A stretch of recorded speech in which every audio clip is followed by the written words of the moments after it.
to lose you now. I don't know what I might do. You're in all of my dreams, whether I'm awake or I'm asleep. My love ain't going anywhere, babe. I'm in this way too deep. Yeah. It takes courage to admit the truth. I've been waiting forever. Didn't dream before, but now I do. Yeah, I can't wait we're together. You give me feelings I never felt before. Now I lost my mind, waiting for you to make up your say, but I can't help it. I wanna be with you all the time. You give me feelings I never felt before. Now I lost my mind, waiting for you to make up your say, but I can't help it. And I do anything to make you mine. There is nothing I can do to make it go away. I'm in love with you, baby, and my love is here to stay. Love is a dangerous thing when my hands are trembling. Will you fall into me? It means more than anything. It takes courage to admit the truth. I've been waiting forever. Didn't dream before, but now I do. Yeah, I can't wait we're together. You give me feelings I never felt before. Now I lost my mind, waiting for you to make up your say, but I can't help it. I wanna be with you all the time. You give me feelings I never felt before. Now I lost my mind, waiting for you to make up your say, but I can't help it. And I do anything to make you mine,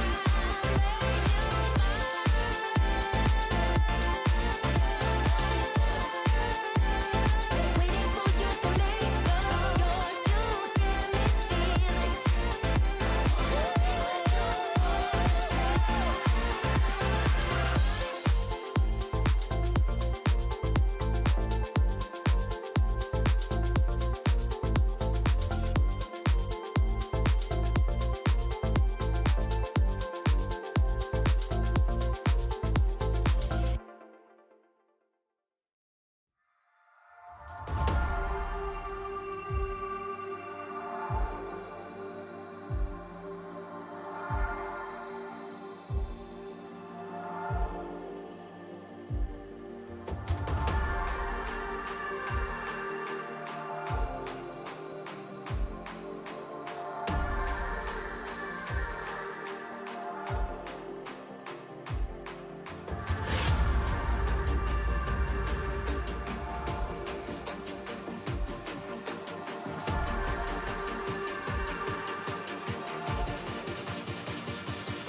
So, good morning, everybody. Hello, I am Grandma Sophia Cramling. I am Anna's mother.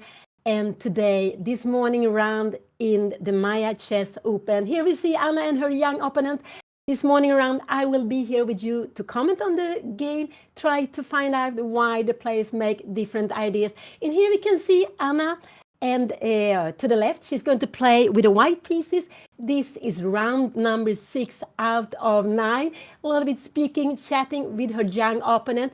She's playing a young player from Portugal, Diniz Neto, and he is born 2011, so he's around 13 years old. And so it's going to be very, very exciting, of course. And so Anna, after 5 rounds, she has won 3 games. She has won games against players who have been rated around close to 1800, close to 1900, lower rated than her. But Anna also lost 2 games. She lost the first round against the Grandmaster Daniel Campora from Argentina, who is living in Spain since a long time. I played with him lots of times, years and years. And in the 3rd round, I believe Anna lost against a French player who is not having a title, but around 2,200. So this is Anna's 5 games she has still played. There are 4 more games to go, and it's a huge chess festival with lots of players. And if I understand it correctly, it's open for any kind of player, any level of player. You maybe just need to be a member of a club to play in the tournament. Maybe not even that. So I'm happy to see Anna here already at the board before the round start. It's a morning round. Anna doesn't like it too much. I don't like it either too much. But I think they're going to have a blitz tournament, and that's why they're having a morning round. So here where I'm sitting, I am in Stockholm. It's 11 o'clock Central European Summer Time, but where Anna is in Portugal, it's 10 o'clock. So it's a bit earlier.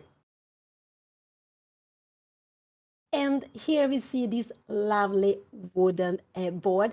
I think Anna has been playing well in this tournament.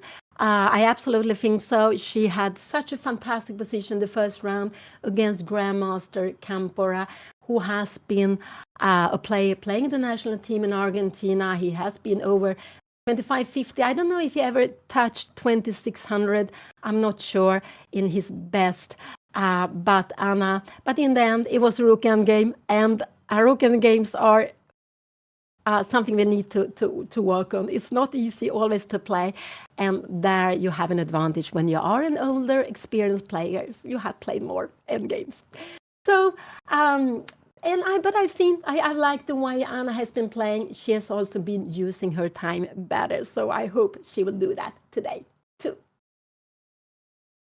Yeah, and I'm very happy to be back. I had some problems with my back, but it's much better. So I'm very happy for that. And here we see how they're sitting, a little bit focusing. And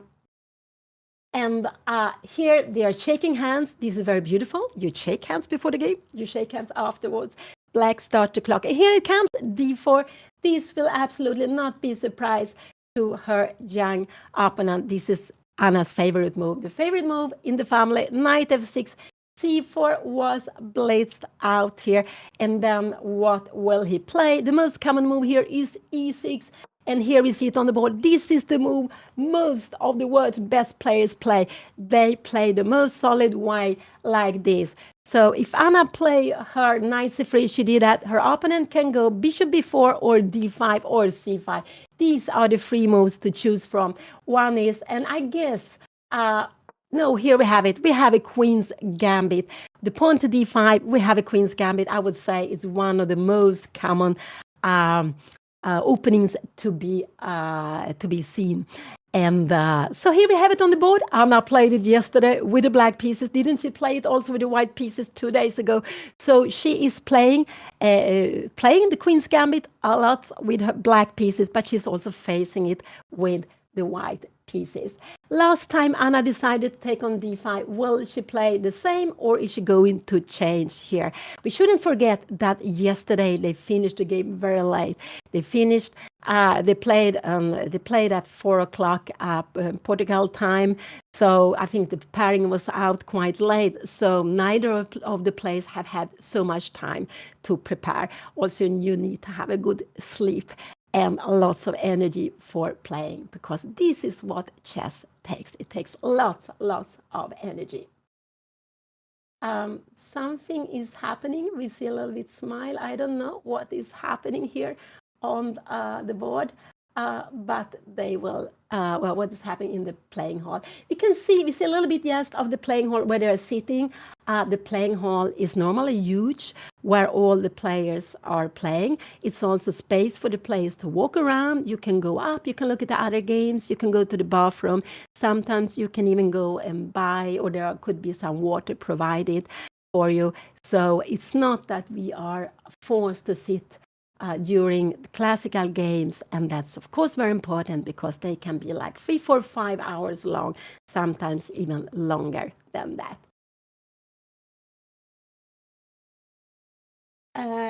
Yeah, it's true. I believe that Anna doesn't have her glasses here, so it has not been.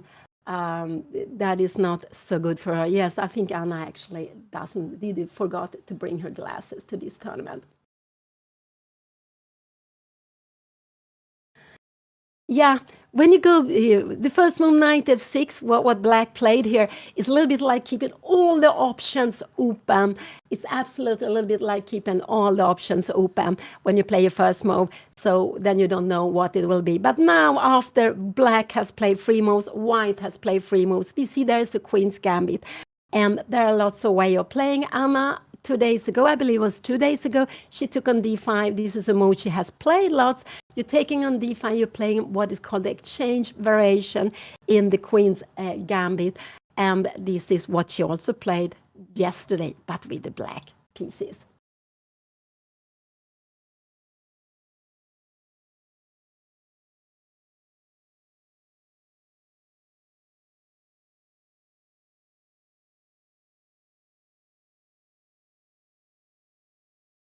So I could see there are only 2 players with 5 out of 5 in this huge festival. And there are 2 grandmasters. They are playing against each other, and there are only 2 players with 4.5 out of 5. So already after 5 rounds, lots of players has lost points.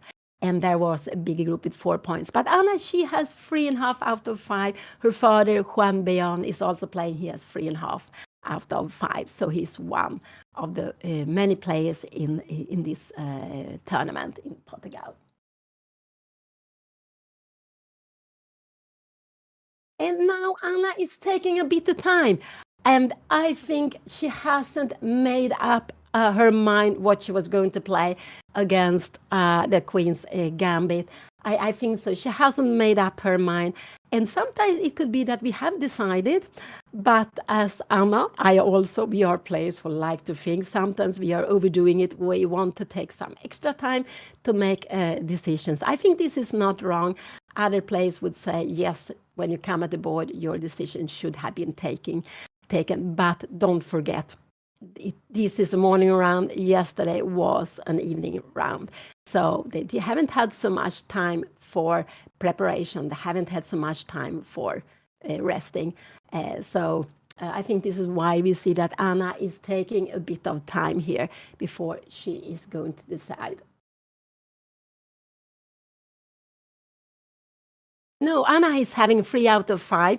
Anna has won 3 games and lost 2 games. I'm sorry, it's her father who has 3.5 out of 5. Her father, Juan Beon. No, Anna has 3 out of 5. No draws so far, but draws are not wrong, and draws doesn't have to be boring either.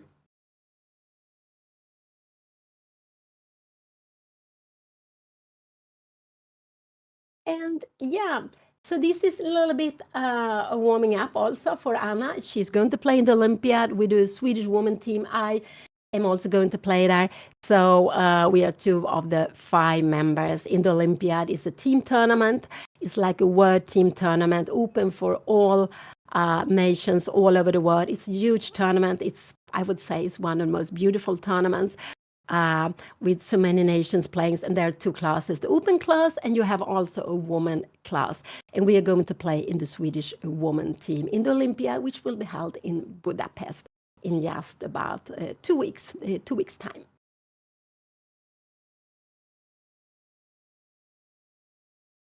So here, Anna, she is taking her decision. So what can we think of to play here? There are lots of move here for white. White, you can take on d5. This is one. You can go bishop g5. Oh my, I have to move something here. You can go bishop g5. This is one. You can go bishop f4. This is one. You can go knight f3. This is one. You can go g3. This is one. And you can go e3.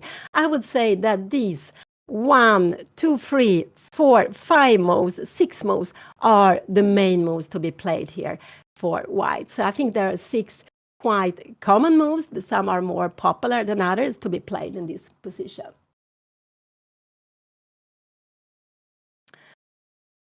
So I just think, Anna, like everyone, just keep on working with chess. You keep on working, you're learning from your mistake, you're playing better. Anna is handling the clock better now. This is absolutely very important improvement, just not in this moment, but during this tournament, yes. So I think the best, for me, it works like that. If I start thinking of results, no, it doesn't. I never get any kinds of results. But everyone is different. Other players, when they're thinking of results, this is when they're doing their best. But I think Anna just should be patient, keep on playing, and she will become a woman international master. I am sure about that. But she has to just keep on playing and enjoy playing.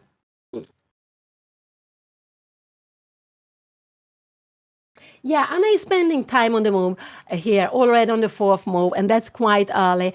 And she is just deciding what she will do because, especially when we are moving the pawns, we are moving the pawns forward, or we are like this. If Anna take on d5, it will change the pawn structure very much. And the pawn structure is the soul of the position. So when the pawn structure change, also our plans has to adapt to the new situation. So Anna went knight f3 here. She went knight f3 and just played, develop a knight. This is absolutely fine to be played. So what can her opponent do here now? Her opponent can go 1, c6, b4, c5. Yeah, 1, 2. This is not the most common. 3 and 4. And maybe 5. These are the moves, I would say. These have become popular, a6-6 and even h6-7. But I would say that bishop e7, bishop b4 are the most common move, or knight bd7. These are the 3 most common moves for black to play in this position. I think her opponent will play quite quickly. I think so. I think he was going to play quite quickly, that he will put up the pieces in the way he likes to do.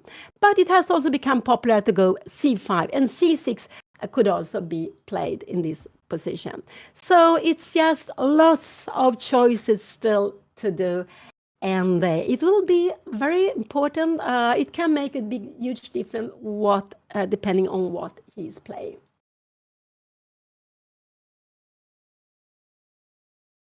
I have been following Anna's games. I have been watching, not the whole time, but I've seen Anna's games. I've seen Hammer commenting. It has been lovely to see that.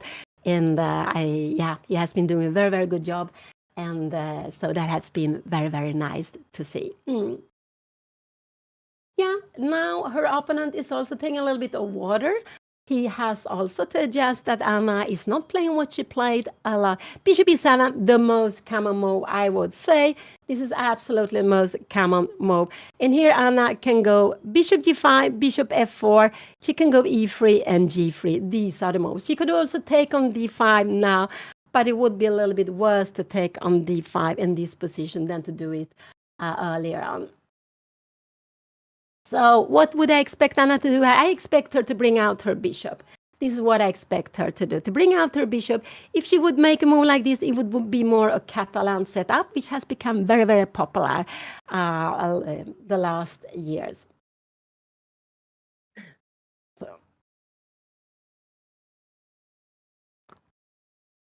Yeah, bishop e7 is just a logical way of developing. So what black is doing, we're taking out the knight, we're taking out the bishop. Black is going to put the king into safety. And after that, black decides what to do in the center, what to do with the queen side. But most likely, this knight will come to d7, and this bishop will come out on b7. Only if Anna takes on d5, this bishop will be able to develop on the other diagonal. So this is, I would say, this is the main line for black. Bishop e7, castle, and then you make decisions.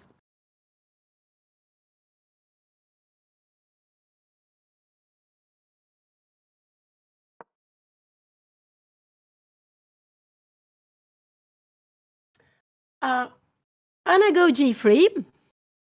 She goes g3. So we will have a Catalan set up here now. We will have a Catalan set up here with knight c3. This has also become popular. Most popular way of playing is not playing knight c3 so early.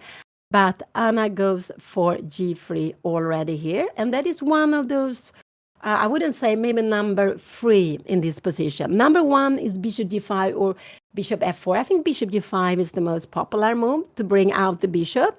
But now when Anna goes g3, we can see it's no hurry to bring this out because this bishop, the pawn is not stopping it. The bishop is all ready to go. Ready to go f4, g5. It could also be that you want to go b3 and put the bishop on b2. So you're keeping all the options open with pawn to g3. And yeah, so this is the 6th round. There are 4 more exciting games to go in this tournament. MAIA Open I think MAIA is a suburb in Oporto, Portugal. And Anna, after 5 games, she has won 3 games. She has lost 2 games. She has 3 out of 5. And let's see. After g3, her opponent is taking a little bit of time. Castling was expected. That was absolutely the normal move. It took a little bit of time, but not so much. He has been spending like, half minute plus the extra time they get. So they are playing classical.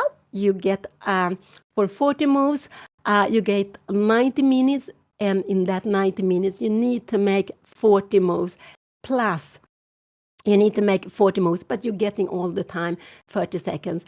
And what Anna likes very much, what I also like very much, is that after 40 moves, they will get half an hour extra. And that makes actually a huge difference. After bishop g2, now there are lots of different ways of play. I would say c6, knight b7 are the most popular. You can also take on c4. Going c5 here going c5 here is also possible. But we have already landed with the bishop on the e7. But it could be, if you go c5 here, we can go looking for going for a kind of Tarrasch or semi-Tarrasch. So that is also possible. But knight d7, c6 are the most common, I would say, in this position. What more could you? We could even go knight d4 now, but it's a little bit early and a little bit against the principle. We have developed the knight and the bishop. It's a little bit time to develop the other pieces to decide what to do in the center and to what to do with the queen side for black. Again, it will be a huge difference what Anna's opponent will play here now. Again, with the pawn structure, if a pawn is moving forward or take another pawn, it changed the pawn structure, and the plans will have to be changed after that also.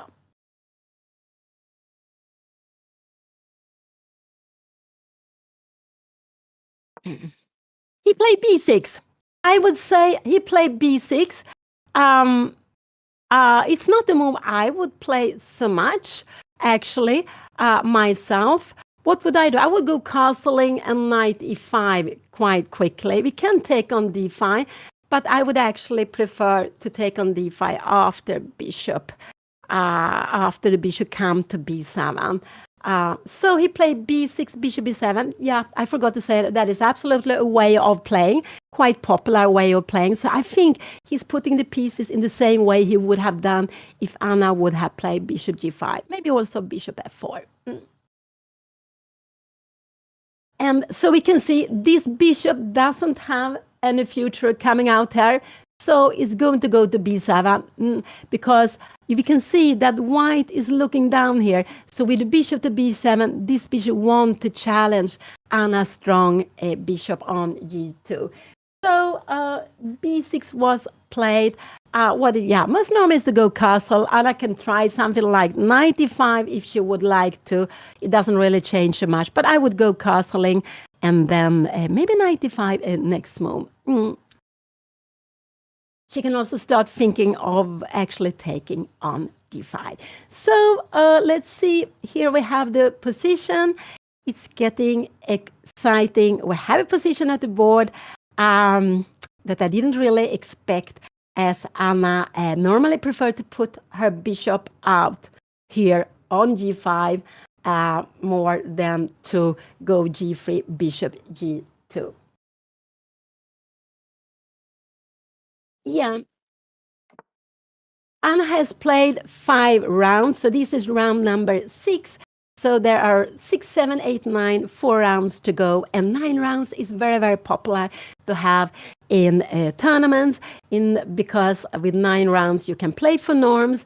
We can play for rating to improve our ratings, of course. But with 9 rounds, if you're playing against a certain level, you can try to play for a norm, and so 9 rounds is the most common to have. And 9 rounds is quite a lot, because when you play like they do, which I like very much, only 1 game a day, it means 9 days. It's very, very long to play a chess tournament. 9 days, but it's also just very, very beautiful. And today is the morning round, but there will be 2 evenings round number 7 and 8, and the last game on Saturday will be a new morning round.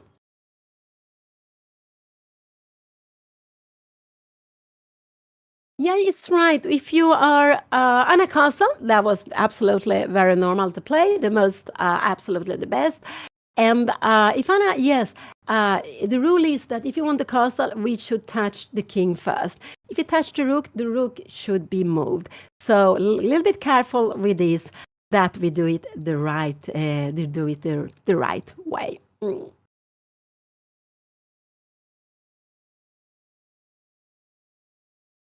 Now to take on c4, Anna, knight b7. Now black can start thinking of taking. Now bishop b7 was played very quickly. So now maybe black can start thinking of taking on c4, and then after go knight e5. This is actually something you can start thinking of playing now. So it could be that this is a little bit of a threat. What can we do? We can go knight bd7 here now. We can go. So now this is the plan. But to play this in this move, this would not be so good, because we would have all this diagonal. Black would not lose material, but we will certainly get the pawn back. And we can see that this bishop would be dominating. If you do something like this, maybe we just grab the center. So this would be more pleasant for white to play. So let's see. Let's go back here now. Let's go back. So black played castling bishop b7. Now, when this bishop here is looking towards Anna's king side, it's challenging the bishop on g2. There are 2 strong bishops, and they're a little bit looking at each other, but we have this d5 pawn. Now black can be thinking of taking on c4, but to do that before would not be so good. Let's see, has Anna played? I cannot see, has she played already? Or is she? No, it's her move to do here. So I'm sorry, I don't. Yeah, I don't see so well the clock actually, but I can see it here. Her clock is ticking. So clock is ticking. Yeah, okay, you're right. This is hitting the wall here, but behind this bishop, we can see that they're looking towards here. And of course, this knight is in the way, but moving the knight, we will open up for the bishop to be looking at on the diagonal.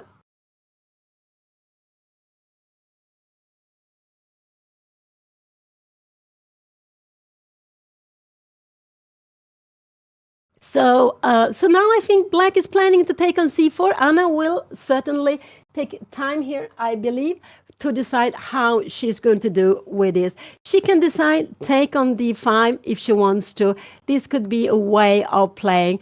And we could see that this would actually lose a piece because we have knight h4. This would be, or we have knight e1, it will be just the same. So, and if black takes like this, yes, the bishop stands behind. And if black takes like this, maybe we can play a move like queen c2, planning to take center with e4 and rook d1. This is one way of playing. But let's see what Anna will do. So she can take on d5. This is very tempting, knight e5 to play. And the idea with knight e5 is that now we see that this bishop is looking at d5 and looking at b7. It means that you cannot take her any longer. We would just grab the bishop. So knight e5 is a very active move, very tempting move to play. What black will do, black will go knight b7 and black will go c5 to attack here in the center. So these are the moves I expect Anna to play. Either take on d5, knight e5. I don't expect her to go something like this. I think we can just take on c4. Going like this, it doesn't look so good because now we have knight c6 and we're going to keep our extra pawn. I cannot see that we will get so much compensation for that. And not only we keep an extra pawn, we have the bishop pair. Remember, the bishop pair is a static advantage that can be used during a long time in the game. It will not be changed until one of the bishops are exchanged. So and with what black has the bishop on b7, pawn on d5, knight on f6. All these three pieces control e4, so there's no way Anna can play e4 now. It would just be losing a pawn. She played b3. This is absolutely fine to be played. This is absolutely fine to be played. And I think, yeah, this is fine. Why didn't I mention that before? It's absolutely, I guess we will see knight b7. Maybe Anna will go bishop b7. I'm not sure that is the best. Here, and you will go c5. No, this would be a mistake because we have d5. When black is playing these things, black has to be careful not allow d5. This is actually what white is hoping for. So Anna played b3. I forgot about this move, but of course b3 is doing two things in one go. You defending c4, take here. Yes, I will take it back. And you also opening up for putting the bishop on b2. And we need to develop this bishop, maybe go up with the queen, so the two rooks will be connected and they will be able to activate it to be part of the game. And these two rooks will probably be best, one on c1 and the other one on d1.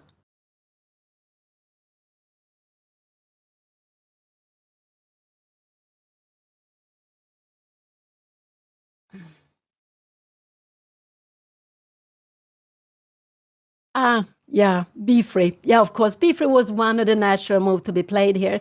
And I a little bit forgot about it. I have played b3 in similar positions. I don't know if I played exactly in this one, but in similar. So, of course, it is one of the main way of playing for white. So, what will I expect? I will expect knight b7 or c5. These are the two moves. Taking on c4 could be a way of playing and then going c5. But we have this way, and we're bringing out the knight. I'm not sure where the knight is going, but this is a way of playing that we can do because we want to have a pawn here. We want to also bring in the knight to f5. This could be, there are some ways of play like this. I'm just wondering if you take here, yeah, then we will have, oh, this will be huge.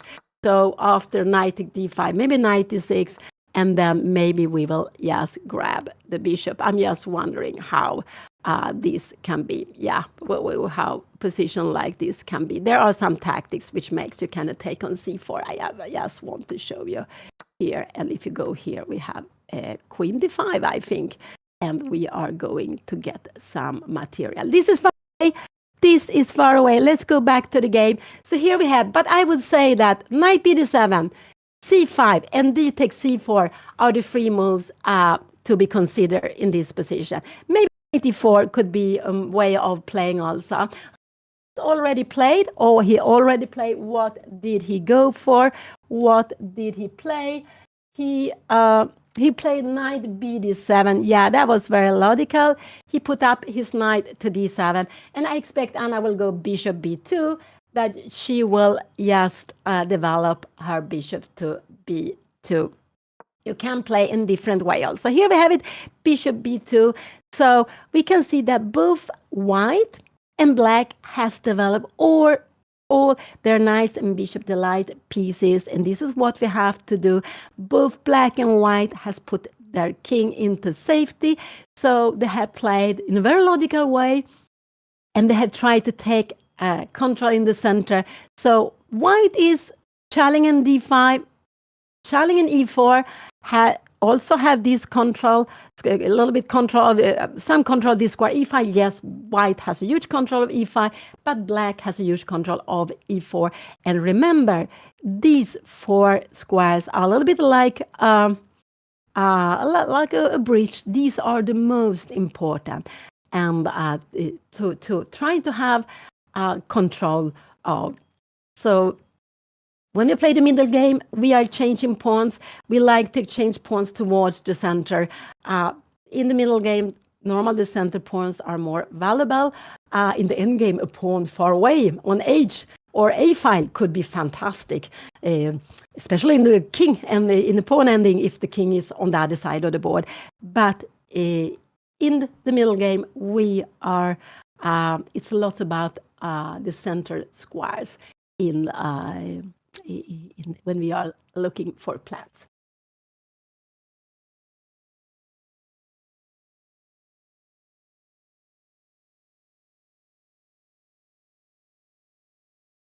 So her opponent is a little bit thinking, but they have playing quite quickly. Anna has also made 9 moves here now in about 13 minutes plus half minute she gets in about 20 minutes. Okay, I wouldn't say that it's very, very quick because she took a bit of thought, a bit of time before she decided to go g3, bishop g2. So we can say that we have a Catalan opening where the bishop here is fianchetto to g2.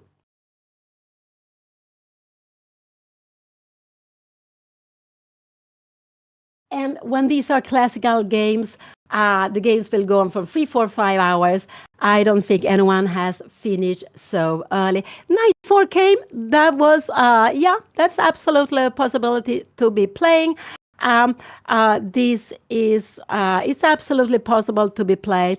It's not, I wouldn't say it's so good to take it. I wouldn't really like to take this because here, knight d7, we have f5, and already now this is getting more pleasant. So it would be a mistake to take this. Knight, it would be a mistake to take it. So what do I like? I like maybe moving up the queen c2, maybe rook c1. Rook c1 looks very natural to play the rook. Place the rook here on c1 where it's going to be, and this is actually very, very logical to be played. And what more could we play? We could take on d5 here now, and then if you take back here now, we can go rook c1. So knight d4 was a fine way of be playing, and absolutely. So most important is now that, and I wasn't really. Yeah, knight d4 was fine, and you can see it's black who has a grip of this. So rook c1 is a normal move. Maybe queen c2 could be a normal move also, even though black is going to go rook c8 and c5. So I'm not sure if we move in a queen, so should it be queen c2, should it be queen d3? And I can also go queen d2 and say what are you going to do with your knight. If you play like this, and let's say you play something like rook c8, I guess we have time for e4, and we can play this position. And in a position like this, it could even be that we are, I wonder if we could even go for the bishop pair, but maybe not, because this bishop is a little bit unprotected. So what are the moves I would like to see here now? Let's see. Knight e2 is a possible move. Rook c1 is a move. Moving a queen to c2 to d3. I would say that on both squares, this queen will be a little bit vulnerable. If you go to d3, it could be sometimes something knight c5 coming. If you move to c2, yeah, the rook will come to c8. So Anna will lean maybe to go rook c1 also. But if Anna goes here, I think rook c8 could that be a mistake? It could be a mistake. Knight take here now, and we have a beautiful tactics. We have these tactics here now, and that is the difference, because if you take back, we have won a pawn, and of course in this position we don't have these tactics. When you take here, there is a threat to queen, so we will always need to take it back. So queen c2 is maybe this is the main move to be played here. Queen c2, and like that we are planning to take on d5. And actually after rook c8, yeah, we will play this position. You will have to take it back like that. I'm wondering, can we go a move like knight b5? I'm not so fond of a move like knight b5. This looks very, very scary. Not because of this, because wow, look at this square we got. This is a dream to be playing. But in a position like this, c6, knight e7, rook c7 looks scary. This looks extremely scary. Maybe it works because after rook c1, and when you try to grab the bishop, we are coming up. But it looks very, very scary to play. So queen c2 is the move I maybe like most, actually, queen c2. But I think Anna will take her time before she plays. I just do hope she doesn't take on e4. It will help her opponent to get a very easy game. So queen c2, rook c1, both of them are absolutely fine. Putting a rook on this file, these rooks belongs one on c1. This one later on, I believe, will be on d1. So these are my main move. Queen c2 or rook c1. She could also even taking on d5, but I think it's a little bit too quickly to make a decision in the center. Lots of time. Remember, it's good to keep the tension. Here we have tension. These are looking at each other. These are also looking at each other. And lots of time, it could be good to be the one who keeps the tension. If you go queen b1, it could be happen. But how are we going to use this rook? This rook will remain passive. So if you want to go queen b1, it's better rook c1, queen c2, and queen b1. Then these two are connected, and this rook is in the game. After queen b1, this rook remains passive. So there's not harmony. If you could make something like this, yes, or like this to put it on c1, yes, but not. So that's why I would like more to make the slow plan. Rook to c1, queen to c2, and maybe queen to b1 later on. Has Anna played? Oh, I don't see the clock. No, the clock is running. She hasn't played yet. She is still thinking. Her opponent is also sitting there, and that's very good to do, to use the time when your opponent is thinking, to think of, if it's my move, what would I do? What are the plans for my opponent? You can also try to see which is the worst piece on the board here.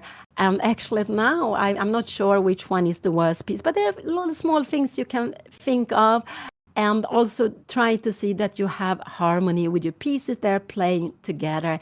And all we can see now that both of the players have that, but we are only just in the first phase of the game. We are just getting into the middle game from the opening.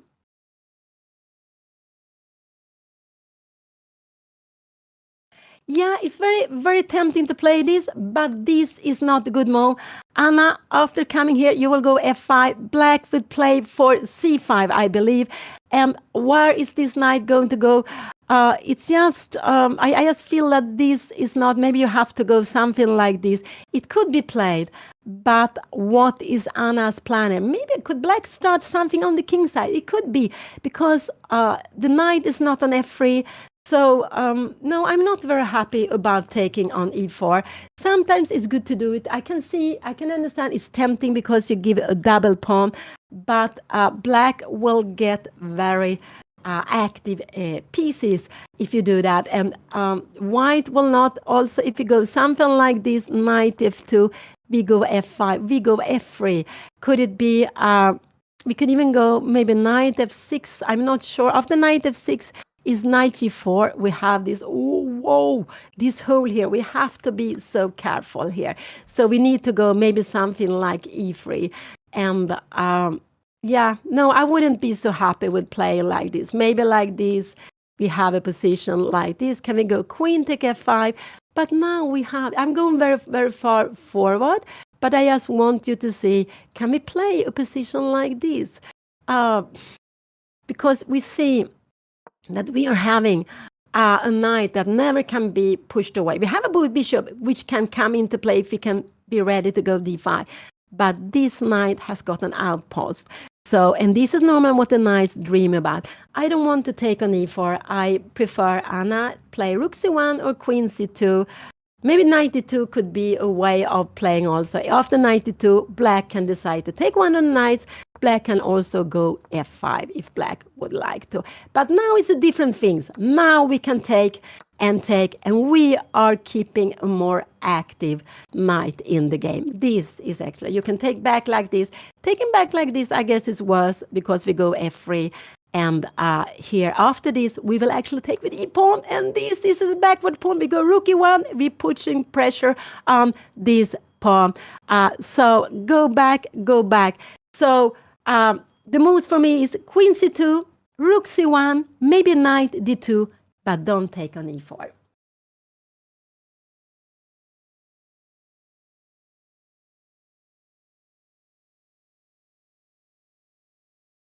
Yeah, her young opponent, his name is Dinis Neto from Portugal. Is the third player from Portugal Anna is playing. He's born 2011, so he is a very young player. Anna is facing. And in this, during these 5 rounds, the first round Anna played against Grandmaster Daniel Campora from Argentina, but living in Spain since many, many years. And she played the second round against an Italian player with close to 1800. And I lost the first game. She won the second game. The third round, I believe she played against a French player. I think it was the third round, who was around 2200. And then the rest of the games, she has been playing against Portuguese player. It could be that I mix up the order she has been playing. She was black, she was white, she was black. No, she played probably Portuguese player round number 3 because Anna lost with white round number 4. And yeah, so they play morning round today. Oh, so tough. They're playing 10 o'clock Portuguese time, which is, I'm sitting in Stockholm. We have European Central Summer time, but they are 1 hour after. And they started already at 10 o'clock, and it's because there are some blitz tournament going on, being held today in the MAIA Chess Festival. But tomorrow there will be an afternoon round. They will be playing at 4 o'clock Portugal time, 5 o'clock Central European summertime, and also round number 7 and 8 also on Friday. But on Saturday there will be a morning round again. Yeah, now Anna is spending time. That was 10 minutes ago. She is spending time. But by moving this knight, she is going to take some decisions. And I know it's very tempting to take on e4, but it's not so good to do this. So this is really what I'm hoping that she will not do. So I tell you 1, 2, 3, and maybe 4. These are the moves I would hoping. These are the most natural moves for me to consider in this position.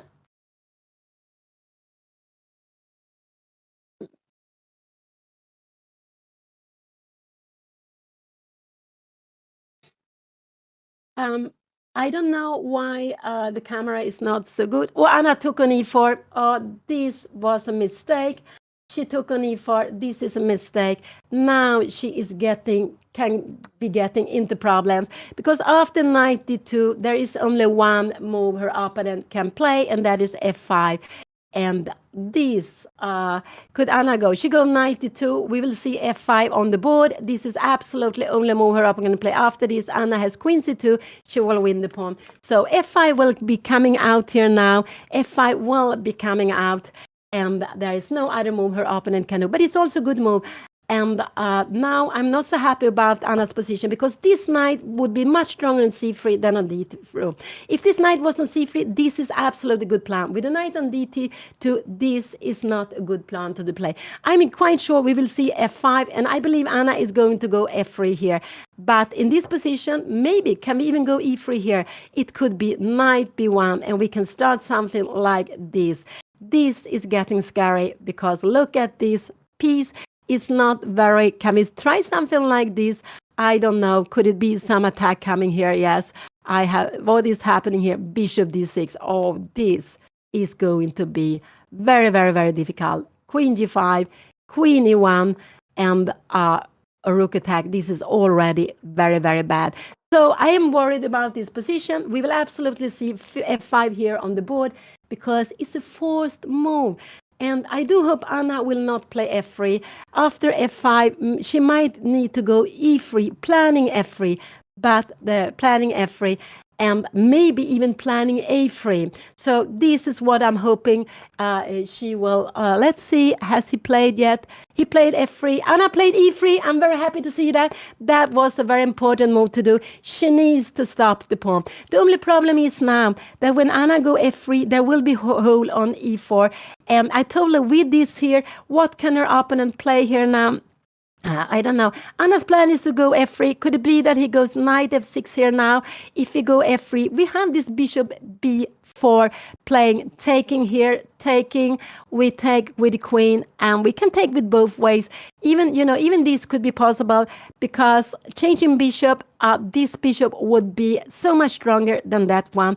Black would have a very nice advantage here, because this one and is also looking at the king side, and with heavy pieces on the board, this could be very dangerous for the king. No, we don't want that. But Anna played e3, f5, e3. Now her opponent has to play. What is he going to do? Anna is planning f3, so he can do different things. But I would say knight f6 could be more. It could be queen e8. He's coming here. Could he go c5 here? Could c5 be a move to be played here? It could actually be a move to be played here now.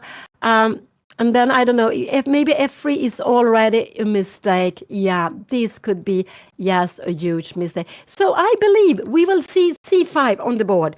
This is what I think her opponent is going to play here. I think her opponent is going to go play here. With the knight on c3, we would be able to go d5. But now this is not possible. We cannot go d5. So I think c5 is what we're going to see on the board. And because c5, we are not allowed to take it. After a move like this, we can see the knight is coming in here to d3. So it's just tremendous strong, and white will never be able to block this diagonal, because you always block this, not diagonal, this line, because you always have e5. If you try to block it with bishop d4, we always have e5. We can change things like this. So no, I believe we will see c5, and I think c5 is one good move here for black to be played. Queen can absolutely go to e8. Queen 8 is a logical move. The idea is try to bring up the pieces here. But I just want to show you that if you go something like that and we take on e4, now we are winning a pawn also. This is what white wants to. White wants to, one is to take on e4, force you to take it back with the pawn, either after changing some pieces. So also I could say, let's say we go queen 8, I go f3, you go knight f6. We would be very happy to play this. We would absolutely, now this would have been improved, I would say, because you are having no weakness here. Black want to be able to take back with a piece on e4, white won't absolutely be able to take back with a piece on e4. Not with the pawn, because so that would absolutely make it better for Anna.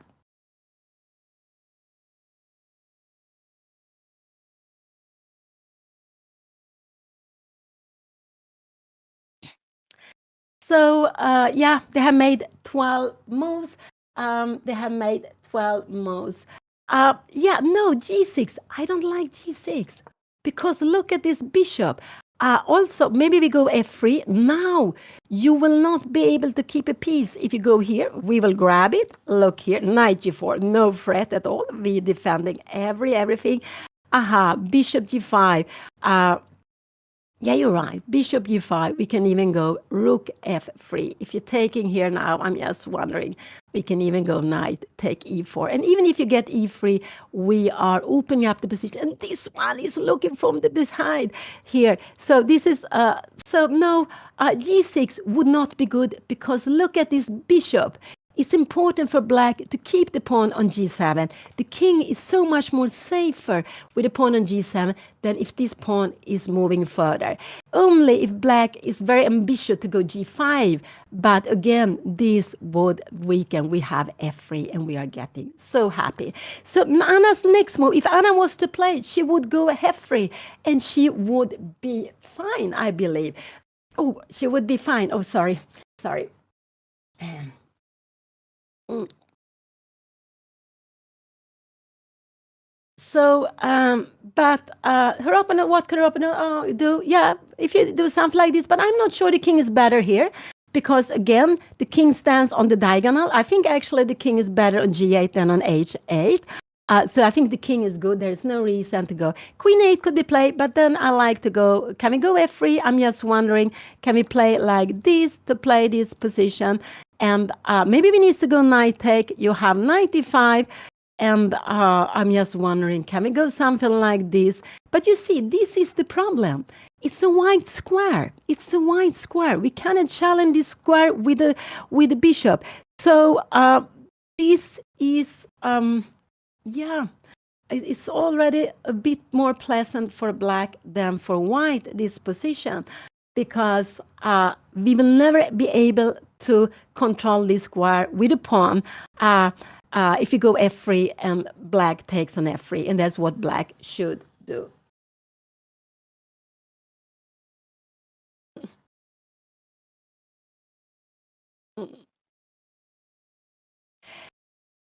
Yes, this pawn, but this pawn is not possible for white to attack. So this pawn is actually useful in the sense that maybe you're stopping d5. Okay, d5 would bring in the knight, but it would also, I mean, if you take it away, we have a healthy pawn more. So this pawn is important. But if you go into the, and also, of course, in a pawn endgame, if you don't have it, yeah, it would be a pawn less. So C5 came, and I think this is a good move. This is a very good move, C5. This is a very good move. Anna needs to go queen e2 now. F3 would be a juice mistake here now. F3 would be a mistake because after take here, E3, we will need to go knight B1, and we are starting attacking this pawn. So C5 came, he played it here, C5 came. I think this was a good move to be played. I'm very scared Anna go F3. She needs to go queen e2 is a good move to plan F3. Queen e2 is a very good move to be planning F3. So this is what I like.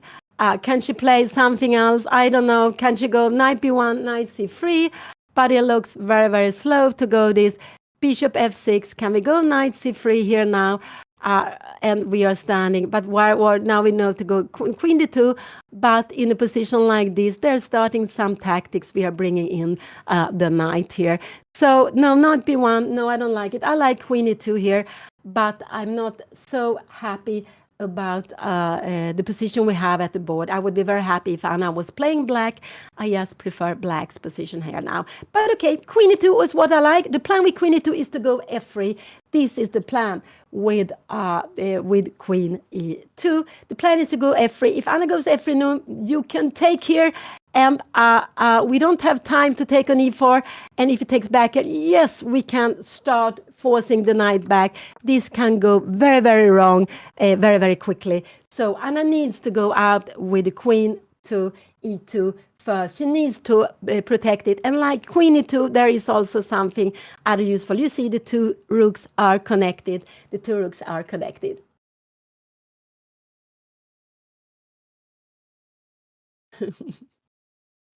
The boy, Anna's opponent, Denise Neto, is born 2011. So she's playing against a young player from Portugal. Yes, I like Queen E2 and followed by Rook D1 and maybe F3 later on. But I want the Rook to come here. So Queen E2 is a very natural move to be played in the position here now.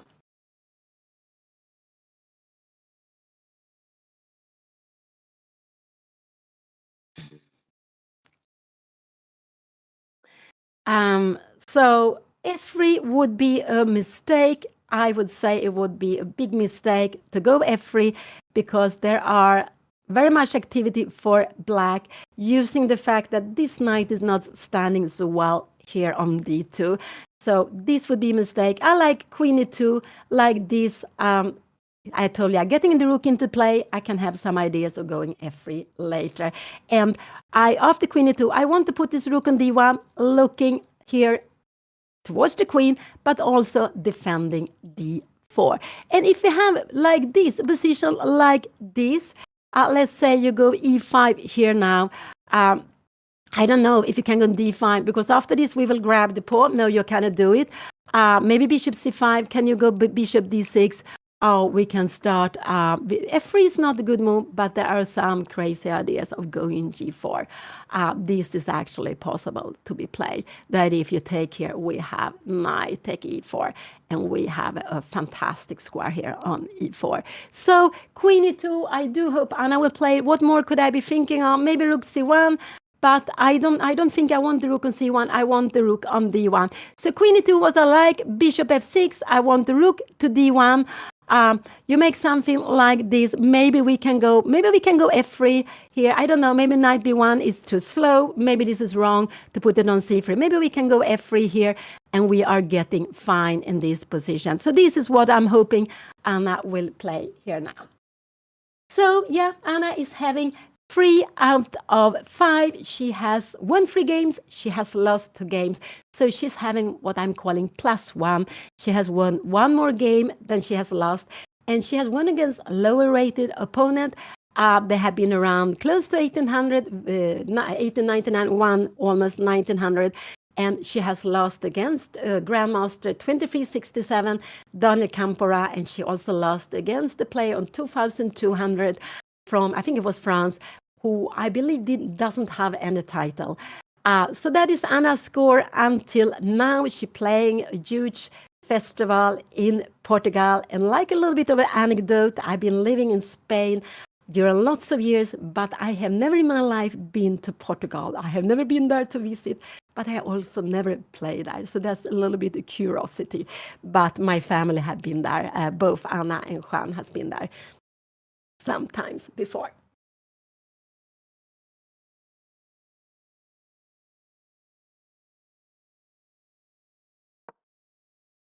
She played Queen E2. That was a good move. I'm very happy to see it on the board. Oh, that was a good move. I'm happy Anna spent some time. And even if Anna is spending some time, she is playing quicker than she has been doing when I was commenting on her games lately. So I think she is speeding up, and I'm very happy to see that, because that's so important. I wish I could be the same. If you can make the moves, the good moves or reasonable moves, fine moves in shorter time, we will become much stronger place. So Queen E2, I want this rook to D1 and maybe to go F3. It will be very exciting to see what her opponent will do. Could E5 be a move? No, I don't think so, because we take it. Can we go Queen E7? No, we can actually start playing for keeping this extra pawn. But this is a very weak extra pawn. It is, but the point is we will maybe go E4, we will bring a rook into D5, and we will bring a rook in here and to D5. There is not an easy way of getting back the pawn. We can maybe even go E4, we are defending with bishop at knight. You need to give an exchange. We can also go rook D5 if you want to, planning E4. So, of course not, E5 is not a move. I am also not really awakened, I see here, because white control e5 with a pawn, but also with the bishop from behind. Oh, sorry. So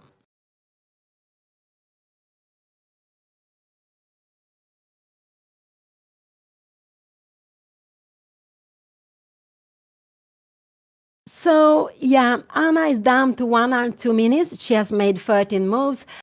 So I mean, most players would say that this is not quickly played, but I'm very happy to see this queen e2 on the board, and that Anna took. She didn't take so much time for it. She took more time. She took time in the opening to decide how she was going to handle the opening, how she going to put up out her pieces, and but she has played e3 quickly, queen e2. I'm not sure how many minutes Anna was spending on, but it was a very important move to be played.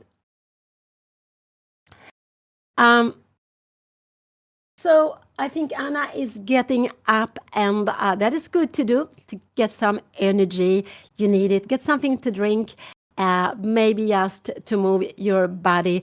That is actually also important to do. And some players like to walk all around all the time. Other players like Anna, also me, I like to sit most of the time. But it's good sometimes to get up.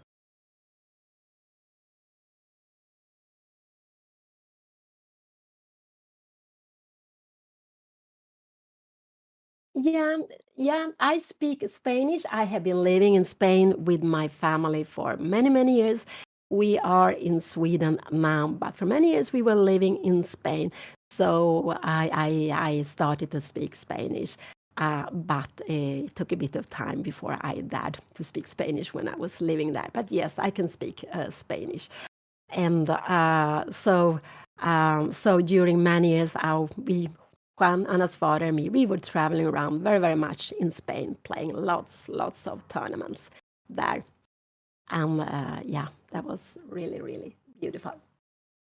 Queen c7, yeah, it could be a normal move to move this up. I would actually, yeah, Queen c7. I don't think Queen c7, what is the idea there? Queen c7, I like Rook a1.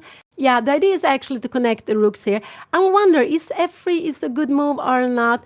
Taking here now, and taking here, should we take like this? Maybe not like this. Can we take this way? Maybe this is wrong to take this way, because you see, how are we going to handle the pawns? He has played, what did he play? He played Queen c7. He find this very nice move also. This is a logical move. He wants to connect the rooks exactly like Anna. So he is playing quite quickly.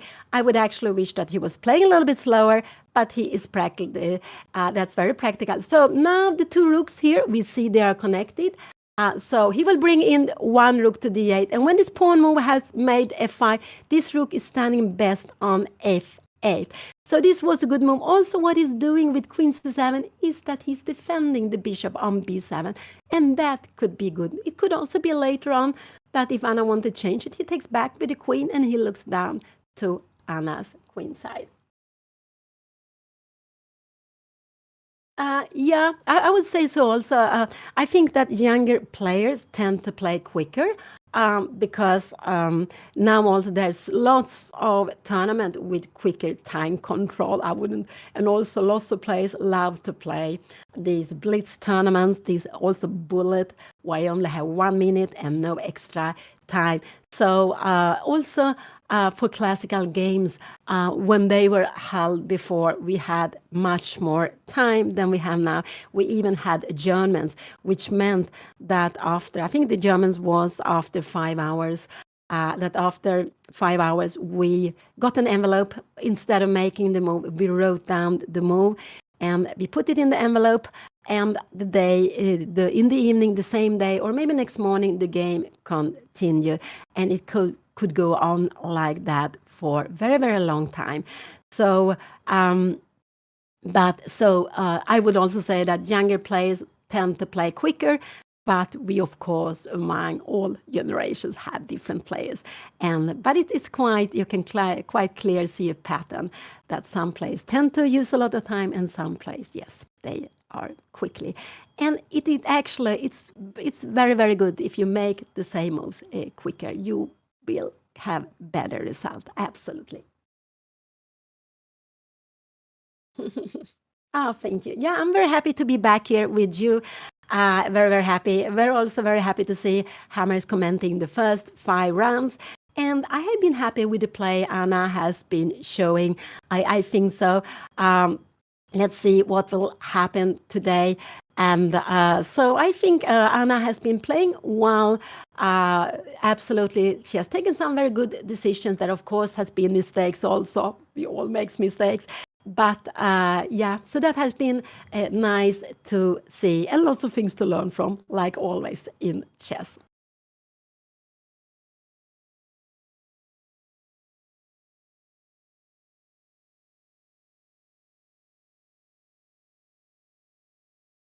Um, yeah, I would like to go rook date. I don't want to go f3 first because look at this. This one is developed. This one is developed. This one also. The queen is developed.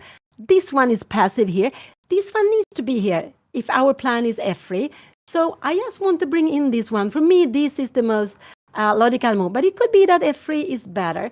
But I would probably go rook a1 because I like to bring it in here now directly. But rook a1 or f3, these are the two moves I would consider. I want this rook. I don't want this rook on c1. I want it on d1 to look and defend this pawn, because if black is taken here, we have extra control of it. And while looking like this, maybe we have some plans of moving around this knight, but I don't think so. So rook d1 or f3 are the most logical moves. I would probably go with the rook first, just to get it to an active square before going for f3. But Anna went f3. This is actually this is probably the most active move to be played. Her opponent will certainly take on f3. And I am just wondering, what is Anna going to take back with? This is something I am very, very much curious of. After taking here, this is not such an easy choice. There's only 2 pieces to take back with a knight or with a bishop. It could be it's better to keep the bishops, to have more control of e4, to go knight e4. But after knight f6, can we get some tactics? I don't know. Take here and maybe knight g5, maybe knight g4. We have some, I don't know what is going to happen here. Some tactics all over the board. h6 and to play position like, yeah, but this is too much. This is absolutely too much. So f3 was played. Her opponent will absolutely take on f3. This is clear. He doesn't want to keep isolated pawn here. To take like this and take on f3 would, of course, be a mistake, because Anna has an in-between move. She take on e6 with a check, and when it moves, she goes back, and now we take with the bishop. This will absolutely be fine to be played for Anna. So let's go back. He cannot play like this. So he will need to take on f3. This is the only move he can play. He also did that. And now this, Anna took with the bishop. Anna took with the bishop. And this is maybe not the best way of taking. I don't know. But it's a logical way of taking. She wants... it's a logical way of taking, actually. She did it very quickly. And... so what can her opponent do? Her opponent, I can even take here. And what will Anna take back with? It can be he takes. I don't think he will take. I think he's bringing in his rook now. And so this is the position at the board. She took back with the bishop. And it's a way of saying, I want to keep more control here. e5 now would be a mistake. We can even take here. Remember, this is hanging. This would absolutely be a blunder. No. So what can he do? He can go here. And now Anna can take back with the queen or the knight. I would say anything else would be a little bit strange. I don't know. What would I take back with? Maybe... I'm not sure. It's not an easy choice, because if I take back with the queen, I want to go e4, but e4 is a mistake with the pawn here on d4. So, but with e4, I am having more control of, with queen take f3, I have more control of this square. Let's go back. So bishop take f3 was played, and we can see that in this pawn, we look at the pawn structure. White has managed to open. It's on half open file here on f3. This was Anna's plan when she took on e4. She wanted to have this position. She wanted to go for f3, and a little bit like say, this is backward pawn, but this is also a backward pawn. And the problem is if Anna do something with this pawn, if she takes here, yeah, this will be a very, very weak pawn, actually. She will need to, if she does something, she will open up for the black pieces, and she will somehow need to exchange this pawn. But look at the king, it just becomes very weak.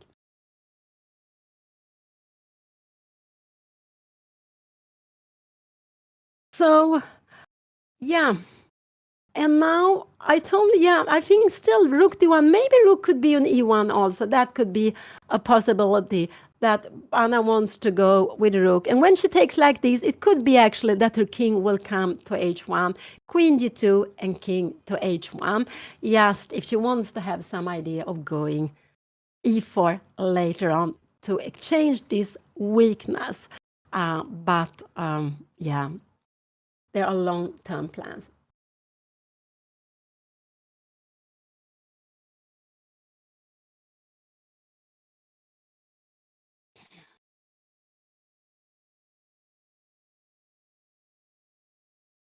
So this is and here we see, I think he will bring in a rook. It looks like that.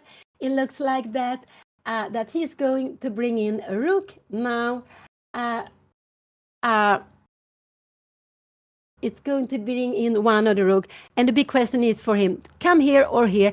If he go put the rook on e8, the idea will be try to get in e5 in some moments. So this is the plan with the rook on e8, to get in e5 in some moments. But actually, so, and also like that. Now he played, and what did he do? He played, he took on f3, he took on f3. Yeah, this could actually be a very natural move to be played. And now I'm very excited. What will Anna take back with? I expect Anna to take back with the queen, but I expect her to take, this was played, here we have the position, this was played, but I don't know what is better. I don't know, I'm a little bit, I would probably take back with the queen myself, but it's not sure that this is the best. It could be better to take back with the knight, but I'm a little bit concerned about these white squares without having the black squared bishop here, without having the white squared bishop any longer.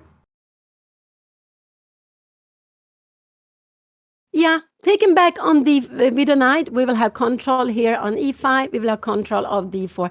But these control we also have with the bishop, so they are both making the same work. And taking with the knight, yeah, we can be planning knight e4, and maybe if you go knight f6 here now, could this be? Then we actually, I just want to say that this would be a blunder. Maybe d5, yeah, it would be. I always wonder maybe you can go queen f3, queen g2 also, just to annoy a little bit more. So, but so what will she take with? Oh, that's such an exciting moment. I say it's not easy. I'm not sure what I would do. I think actually I would take with the queen, but it could be that taking with the knight is the best choice to do here. And it's about fighting about the square. We can see e4 is a weak square for white. e5 is a weak square for black, but there is a big difference. The bishop are on black square, they can control this square. The bishop are not on white square, so they cannot control this square, and that makes it a difference. Anna is, she's thinking, yeah, the camera is not so good. I'm sorry for that. I don't know why it's not so good, the camera on the board, but at least we can see them. And that's so fantastic. It gives a lot to be able to see the players during their games. Something I was dreaming about when I was like 30 years ago, when I was sitting and watching, because I also enjoy watching games when other players play, of course I do. And then I was dreaming about not only to be able from home to see the games, but also to see the players, and we are there now. It's so great. And with juniors, we don't know if they're underrated or overrated because they are going like waves. They can go up very quickly. They have also, I believe, 4 times as quick coefficient, do you say like this, cap, then at least me, I believe, I think it's 4 times as quick. I think it's double as quick as Anna, but I'm not sure about this. So a junior can go up very much, and you can also go down very much.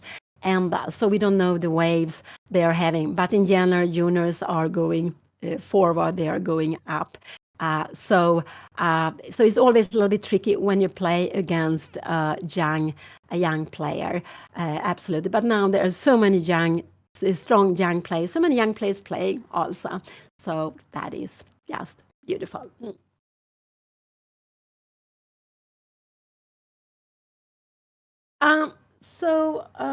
What will Anna take back with? I think she will take back with the queen. I think so. But probably taking back with the knight is better. Taking back with the knight, could we have some idea of going e4? Let's say we make a little move like this. I'm just wondering, e4 could be moved. But again, we should bring our rook somewhere here. Let's see, you do something like this. This would be a mistake because look at this square. Now we also have d5, yeah, and we can take, this is our dream to take back with the rook. We have this weakness, but there are also some activity here. Our bishop is playing this g6 is square. I just made some two bad moves for black because there is, let's see, yes, to show a little bit. So Anna takes some time before she's going to take back. She has only 3 more moves. She could even be considering taking with the rook, but I don't like taking with the rook here. No, I don't like it. The rook belongs on the first rank, so I do hope she doesn't take with the rook. The rook are better on the first rank than they are on f3. But it could be that Anna is considering taking back with the rook also. So only 3 possible moves, but Anna is spending time on it. She's spending time on it. And as she has 3 different ways of taking back, and it will make a difference what she is choosing.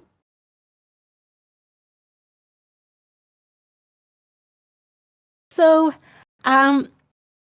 now they have been playing like 1 hour and 20 minutes this morning round.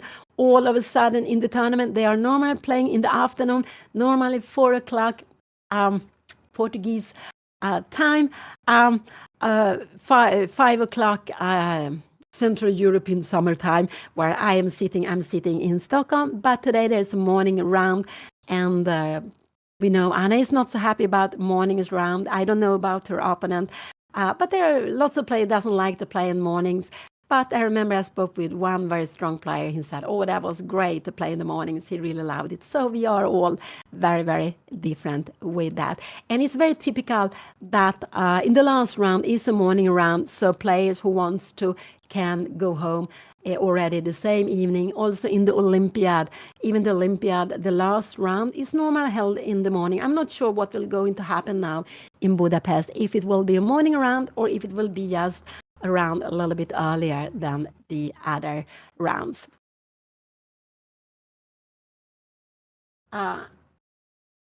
So what she hasn't played yet. I just do hope that I'm not worried about time because she still has lots of time. But of course, she has been spending quite a lot of time. And yeah, it would be better to play quicker. But it's again a decision, a huge decision. And I am the same. I am also spending lots of time. So I am Pia Cramling. I am Anna's mother for those of you who has been joining later on. I'm a grandmaster in chess, and I'm the one who is commenting on Anna's game today. And the plan is that I will be commenting on Anna's game these last 4 games. So Anna has been playing 5 games in MAIA Open in Oporto. MAIA, I believe, is on Sabbath in Oporto. And she has still 4 games left. And this is the game round number 6. And Anna is playing against a very young player from Portugal, Dinis Neto, born 2011. And we can see Anna and her young opponent here at the board.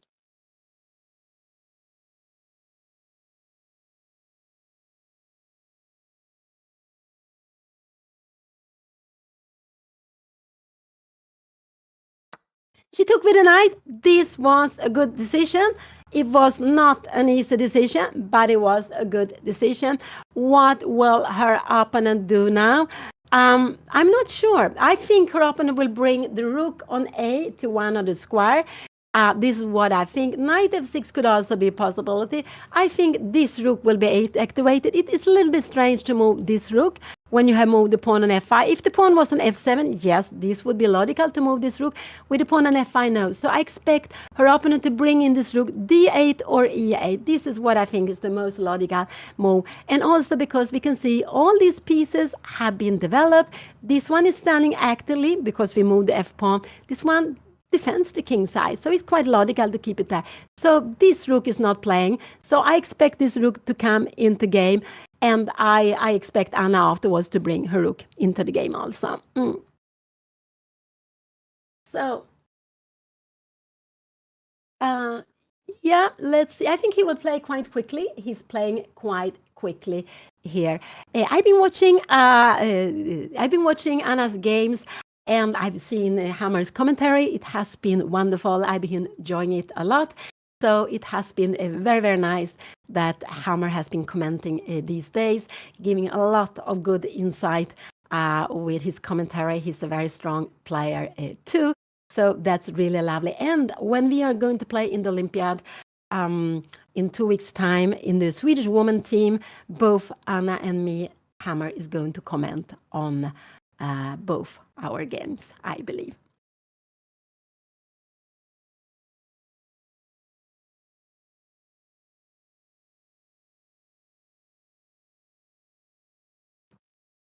So he is now a little bit thinking. I'm happy to see that, but I can see that he's a quite quick player. It will not be such long for his decision, not at all. He is playing quite quickly, and I'm just wondering if you go rook a d8, which I think is also long. Could this be a mistake to be played? I'm just wondering, maybe we can take here. We take here now. And now we have this pin here, bishop c5. I don't know how we really need to take. We need to take like this. And e5 is not really something to be worried about, because if you take here, we will take on e7. This is possible to be played. The king is a little bit open. The king is a little bit open here, but this d pawn we will stop. Only the king is a little bit open. The pawn would have been better on g2. The king would have been safer like that. So let's go back. This position Anna took back with the knight. This was a good choice. Probably the best, but I would say it was not easy at all to make this decision. Not at all.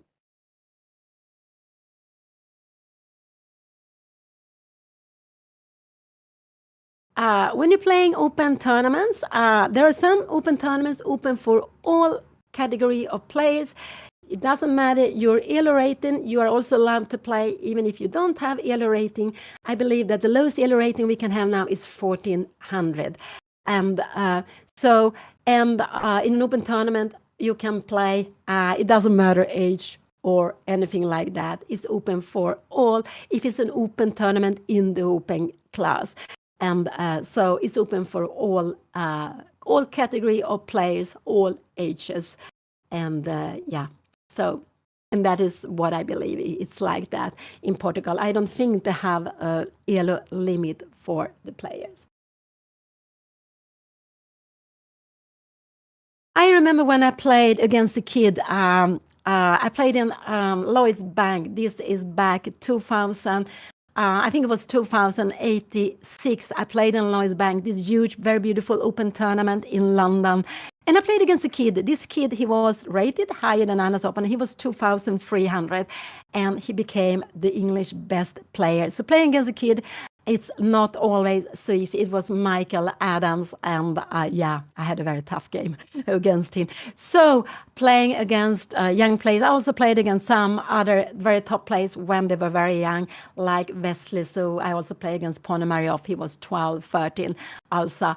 So we shouldn't underestimate any player just to play at the board. Here came knight f6. So he is going for e4 square. But Anna can do in two ways. She can actually go rook a1, because if you go knight d4, yes, then we challenge this knight. And if you go queen d7, no, maybe we can take it. Maybe we can do, I wonder if you can go something like that.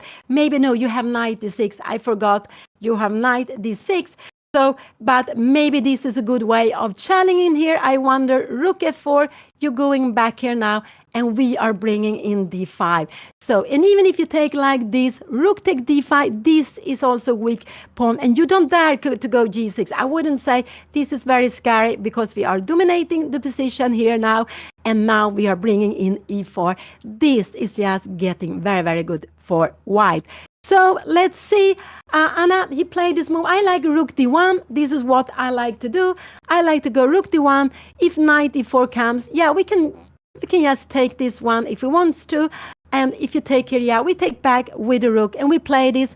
You can go some queen d7. No, maybe we go d5. This is what we want to do. We want to go d5, and when you take, if you take, we want to take with the rook. We are having some activity against this.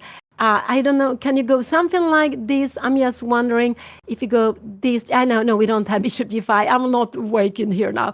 I'm not really awakened. So this is absolutely fine to be played. Sorry, let's go back. So I like rook to d1, because I want to go rook to d1. I think we will see rook to a d1 here on the board. This is what I think we will see. And then I don't really know what Anna is going to do. She can go knight g5 if she wants to. But a move like queen c6, yeah, it might be she has some tactics. So maybe, could it be Anna wants to go some tactics here now, because now queen c8 is not so tempting with the rook on a8 to be played. It's not so tempting to be played. So it could be actually a move to be played here now. And after knight g5, queen c6, there are some, maybe we can go queen f3. And if you take here now, we will win the pawn. So, so knight g5 could be an idea. After queen b7, yeah, we can go. Oh, we take on e6. Sorry, I'm sorry. I wanted to go queen d7. Yeah, you can play it. And now rook a d1 could be played. And you see, we are looking at this. But after a move like h6, this is not a good move, because the queen is moving and we are defending this.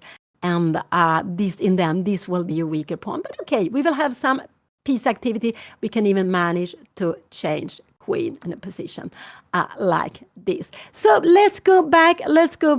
So knight g5 is a tactical move to be played. Rook d1 is also a natural move to be played. And these are the two moves. I like the rook on d1 much more than on e1. Because I want to have some idea of going d5. And after rook d1, knight d4, I want to go knight d2. But I actually think, I believe Anna is going to play knight g5. I think she will go knight g5, because it's a very, very active move. And you are, after knight g5, we have a direct threat. We want to take on e6. You can defend in 1, 2, and 3 ways. These are the only way of defending it. And queen d2, so maybe queen c8 is the best way. We go rook a d1, you are kicking us back, but we go knight to h3, and you need to do something. Maybe queen here now, but now again, what are these moves behave now? After a move like this, yes, we are actually, look at this pin, we are winning a piece, rook d8 and knight f4. We will win. After a move like b5, we have a tactics like this. I will just show you. And it is a fork. We will pick up a whole piece. So let's go back. So knight g5 is the move I believe Anna will play. Rook a d1 is a very natural move to be played also. Absolutely. Anna's style of play, I would say that Anna is a player who likes to play active. Normally she chooses the most active move. Her father is a very creative player. Anna loved to play like him, but he has a style I would say very few other players play, because he's very creative, and that's why you also have some openings named after him. So I would actually say that Anna is a bit of a mixture between her father, Juan Bayon, and her mother, me. and she likes to play actively, but she can also play very nicely positionally, and also when they're concrete position, she can find absolutely what is the best way of continuing. So she wants to be active, but she also likes to, oh, sorry, she also likes to keep material. This is very much like me. I am very much hesitating of giving pawns, giving pieces. Her father loved to give material. It doesn't matter, 1, 2 pawns. If he gets his activity, he gets his pieces to play. So a mixture between her father and her mother, I would say. An active player who likes to play actively.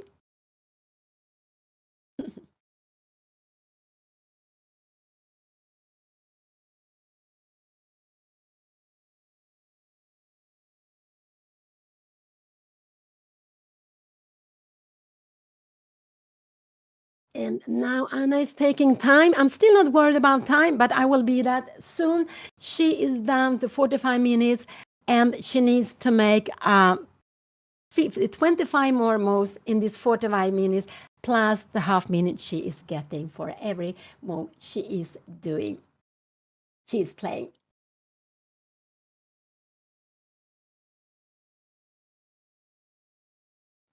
Move now. Knight f6 was played. Sorry, thank you. She needs to make 16 was played. 24 moves more. Not as I said, 25. 24 moves. 24. Yeah, 24 moves to reach 40. Thank you. Thank you so much.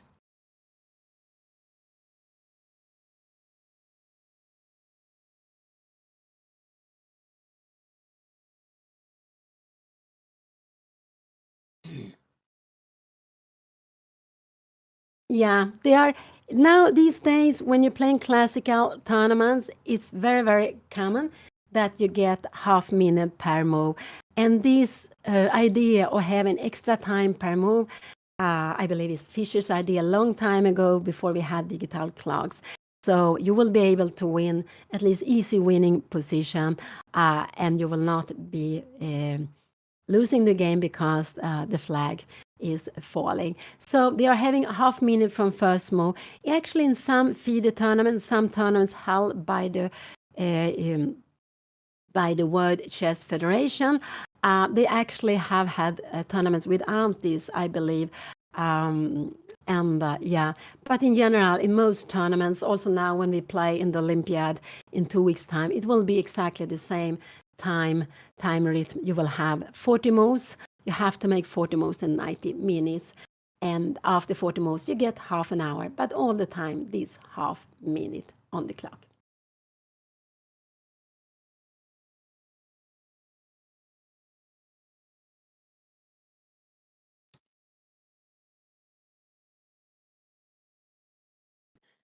Um, So yeah, I'm sitting in Stockholm. Anna is playing in Portugal. So she started 10 o'clock in Portugal. They have been playing like 1 hour and 40 minutes. 1 hour and 40 minutes. So it's a morning round that they are playing. And yeah, that normally what I realized, or when I was looking at morning rounds, especially when the last round in the tournament, because normally the last round is the morning round. It's very, very common. And that you can see that the moves are normally coming slower. And Anna has made an effort to play quicker, but today I believe she is playing slower than she has been doing the other rounds.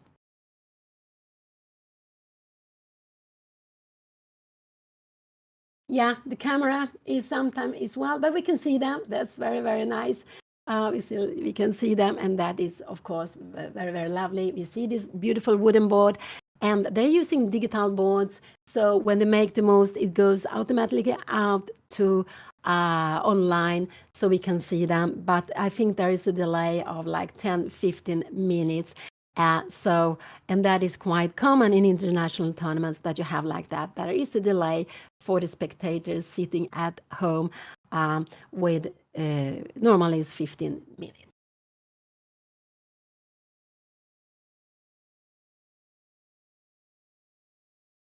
Oh, if you love to read books, there's so many chess books, and you really to read. For me, it's difficult to recommend. It depends on your strength, depends on what you like to do. But actually, to read books, well, lots of comments where they are describing the plans and idea with words. This is absolutely what I would recommend. And to find an author you are happy with. Also to look at the games of the classics, of the old classics, but also of, these very, very strong best players we have now. There are so many good, strong players playing so well. So yes, to look, but to have someone explaining them with books. If you prefer videos, that is also absolutely fine, and it's just a pleasure to do that, to watch chess games explained. And so I myself, yeah, there's so many books. So I wouldn't really like to pick out just one. There are lots of different books, but just try to find the one you yourself are happy with. Yes, I think Anna is looking at 95, and I believe 95 will be coming. Her opponent is getting, it looks like he's a little bit bored. He's thinking of something else, maybe a little bit a way of relaxing from the game. But he's sitting there very patiently at the board. I must say that is very good when you're such a young player. He's sitting there all the time. Yeah. So move number 6 was played 11 minutes ago. I'm sorry, I haven't checked the time Anna has been using, but I see that she is playing slowly. She is playing slowly.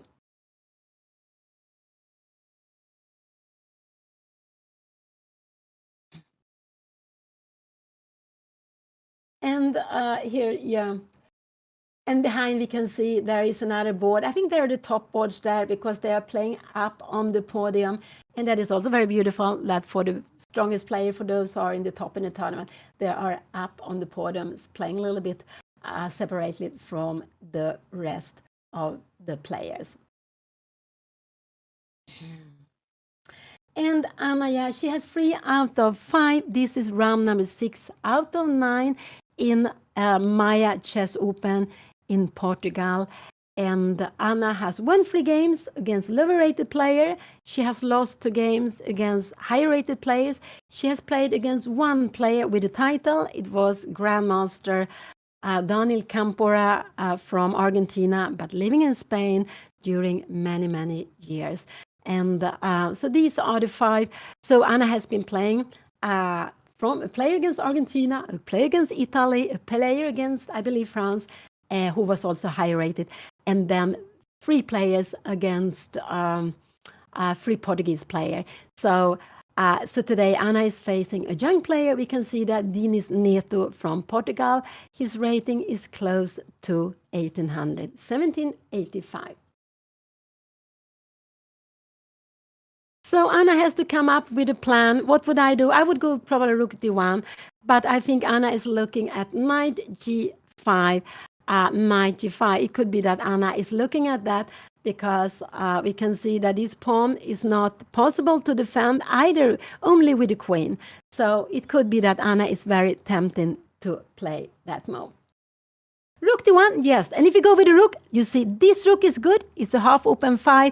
It's also close to the king. We like to have pieces close to the king. So can we say that this king is defended by the knight, it's defended by the rook, by the queen, but also by these 2 pawns. So this king is quite well defended. There is a problem in white's position. White would love to have a pawn on f2 because that means that black cannot plant a knight on e4. White can only challenge a knight on e4 with this knight. And it's so important that Anna never allowed this bishop to be exchanged for the knight, because I believe that this knight would be stronger than this bishop. If this knight came off the board and this bishop, I believe this knight will be stronger than the bishop if both of them have the same harmony. Because this bishop, this knight can the bishop never take away. So let's see here now.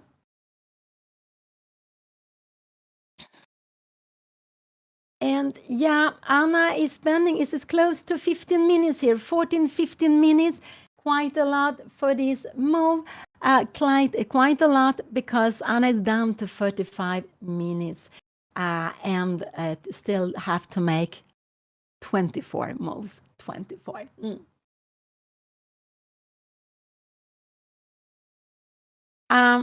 I myself would go rook d1. I think this is logical. And if Anna goes rook d1, I'm sure her opponent will go rook d8 a little bit. This is what I think. But I believe Anna will go maybe knight g5. To take here, this would not be good. This would actually just bring in the bishop. And we will still have this hole here. So to take this, we want to play maybe like this, and this would be a dream for Anna, that her opponent maybe can go knight g5. We can even go knight g5 here now, queen c6, and now we take it. This would be just winning. So actually, Anna, if we go rook a d1, we have this. We see this tension. Anna shouldn't take on d5. Her opponent shouldn't take here. Anna, maybe, if this is happening, could we go d5? I'm not sure. Maybe knight d2 would be better. Maybe this would be a wrong move because we just go bishop f6 and we are getting 5 here in this position. And we have this beautiful, beautiful knight. So let's see what Anna will play.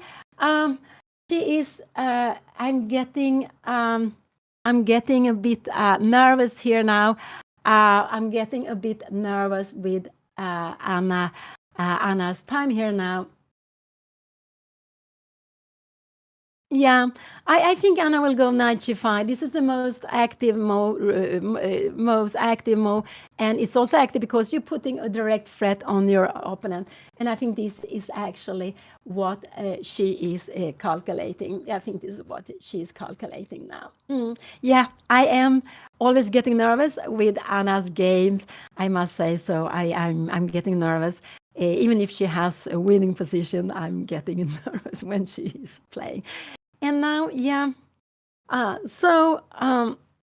if she goes knight g5, her opponent has 1, 2, and 3 move to defend this. Queen c6, queen g2 would actually be a mistake. Oh, wow, knight g4. This would be almost losing. So we could go queen f3 if he wants to. I'm wondering knight d4. This would be good for us. This is what we would be dreaming about here. We would be dreaming about to have this. Now, actually, we have a tremendous direct flat. I just want to show after a move like this, we have d5. And we threaten the queen, I just show, and we have a mate here. So this would be a dream to be played here. Let's see here now. So, yeah. Yeah, I can understand that when it takes such a long time for one single move, the chess seems boring. But later on, when Anna or her opponent, they are spending lots of time, there will not be much time for the rest of the move, and then they will have to play them very quickly, and then it will be so much more action on the board. So I can understand that this now feels very, very long looking at.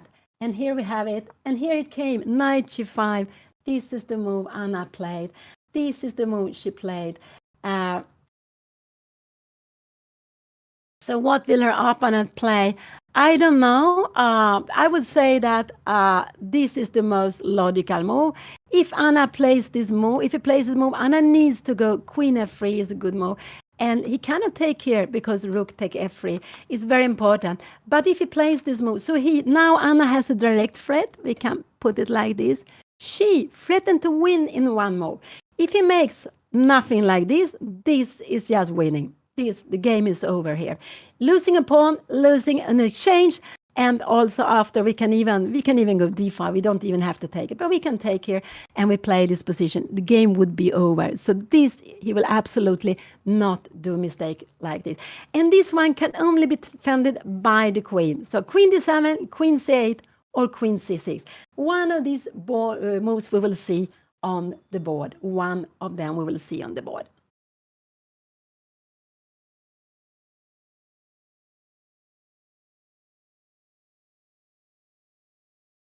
What I'm worried, if you go queen c6, this would be a blunder. This would be a huge, huge blunder.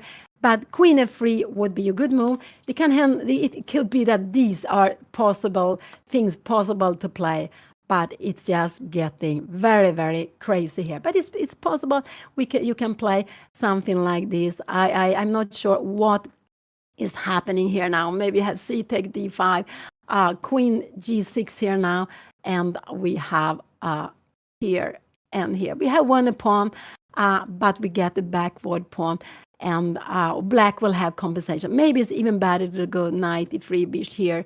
I'm not sure what is better here to be played, but this is scary, probably something like this, but in a position like this. Rook d1, bishop g5. We need to go bishop c1, rook f3, and d6. And here we can see that if we go something like this, it doesn't work because we have queen c4 check. It's very, very important. And now this d-pawn will finish the game. So in chess, it's always possible to make a big mistake. All the effort can be gone if you make a big mistake. And that is so cruel. So cruel. 95, yes, he played that. I do. What do I expect him to play? I don't know. I don't know. I expect him. I'm not sure. Queen c8 is maybe what he should do, but after that, I like rook a1, queen c8 because he's defending everything. But if rook a1, this is what I just want to show you. If Anna had played rook a1, and now knight g5, queen c8, a very logical move. You're defending e6, and the rook are connected. The rooks are connected. It's more difficult to make queen c8 now. This was played. Queen c8 now because the two rooks are not connected. But it could be, and after that, yes, Anna should bring, she kind of d5 now would just not be good. You have even knight take d5, and after take here, we will grab this pawn. It will just be good for black. So no, you cannot do that. So let's see. So queen c8 is one. Yeah, this is 1, 2, and 3. If he goes here, I believe Anna will go rook d8, that we should play. And after the move like h6, it's not so good to take. Probably best is to come back, maybe some here. And now we are planning to take. Can you take here? I don't know. I think yes, knight d4. We will have knight f2. And this, I'm not sure with queen, maybe with rook. I'm not sure which is better. We have this weakness, but you have also this weakness. And this is about equal, this position. This is about equal. If I will just grab, sorry. So go back. But this is very, very far away. So knight g5 was played. And yeah, that is the most active move. And it also, there's not so many things her opponent can choose from. We can see how he is calculating what he's going to do here now.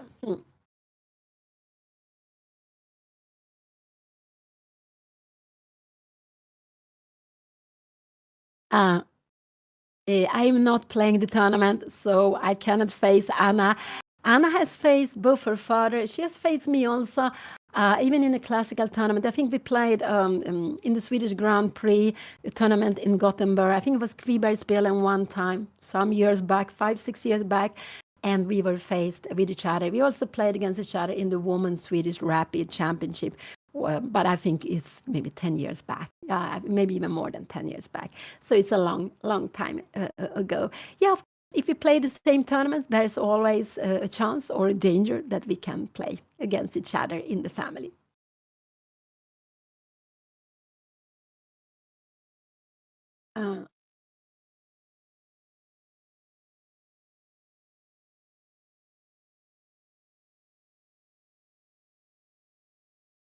Anna looks very focused. I'm very happy. I hope she's awakened. I hope she takes something to keep more awakened. But I believe her opponent will play quite quickly. And it's actually also when your opponent is going up, it's a little bit, if your opponent is start thinking, it's a little bit waking up the opponent. So I would say that, okay, he's still calculating. But sometimes when a player has been thinking lots of time, the opponent goes up, something happens, then you make the move. It just wakes up the opponent. So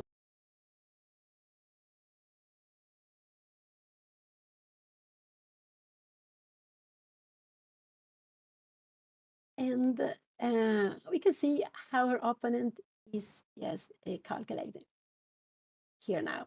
And there are just only 3 moves to calculate this weakness, this backward pawn. I would say it's a backward pawn, but it would be more a backward pawn like this. So maybe it's not the really backward pawn, but this pawn, I'm not sure. This pawn on e6 is under attack and will need to be defended. Queen c6, queen d7, or queen c8. These are the 3 moves her opponent will have to choose from.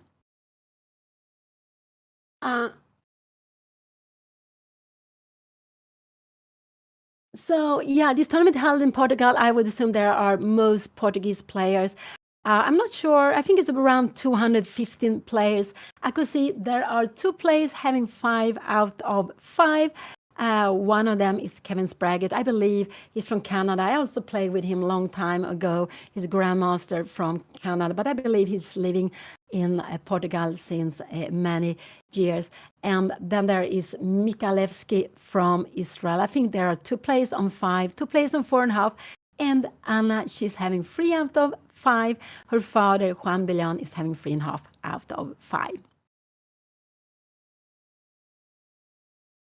Yeah, I have lots of things to drink. I finished my coffee. I'm drinking some green tea, and I also have water. So I will take that.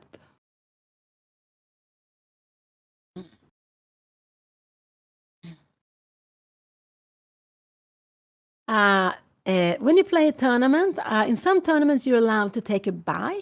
It means that you, in some rounds, probably the first maybe 5, 6, maybe even 7, I don't know, 5, 6 rounds, you could be allowed to make a bye. It means that you're not playing, but you get half point anyway.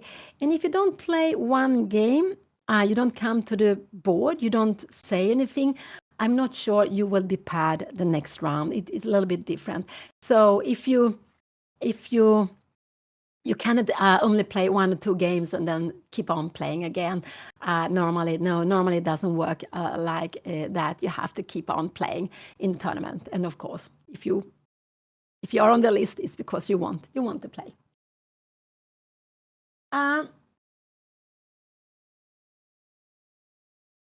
I'm happy to see your opponents taking time, but he still has 20 more minutes than Anna. It's quite a lot of difference. And but Anna has, I believe Anna has been playing more slowly today. So Anna has made her 70th move. She needs 23 more moves to reach the control. So there's still lots of move to be played. And she played this very, very active move, attacking e6. I am a little bit worried about what will happen after he play. I mean, the most logical way of defending is queen c6. Because after queen c6, you're not interfering. But then Anna has this, she can go d5 tactics, she can go queen f3. These are both good moves to be played after queen c6. And if he realized that Anna has some tactics, he will not do that. After queen d7, this is also rook a, but after rook a d1, we can see how the rook is pointing here. He has time absolutely to bring Anna's knight back and then maybe to go away. But again, there are tactics here coming, so I'm not sure really how will be best for him to be played here. Has he played? No, he hasn't played. Has he played? No, he is still thinking, oh, so happy to see that. I just hope he will spend some more time before he makes his next move. So also he will feel a bit of pressure of the time.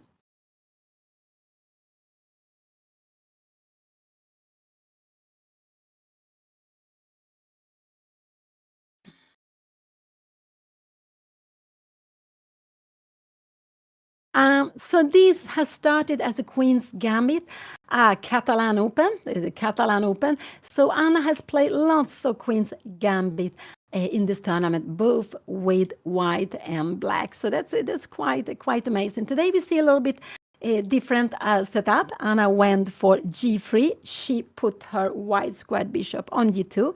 It has been exchanged for black's white squared bishop, and we have this position on the board.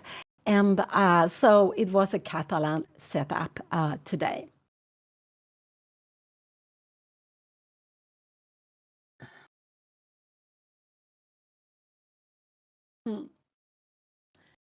And yeah, I'm getting less nervous when her opponent is playing, when her opponent is thinking. I'm getting more nervous when Anna is spending lots of time. So now it is feels a little bit more relaxed. But let's say, what will I guess he will do? I think Queen C8 is the strongest move, actually. I think Queen C8 is the strongest move, but it's not an easy move to make with the rook on A8. Yeah, I told you that before. Queen C8 be the best. It's just small nuances difference. Queen C6 will allow some idea Queen F3 or D5. Queen D7 again. We have the rook here to D1, and we are pointing at it. So maybe Queen D7 is more logical. Yes, I think Queen C8 could be fine. Now I like Rook A8, but it means I don't know, knight g4, I don't know, knight g4 looks very strange to me.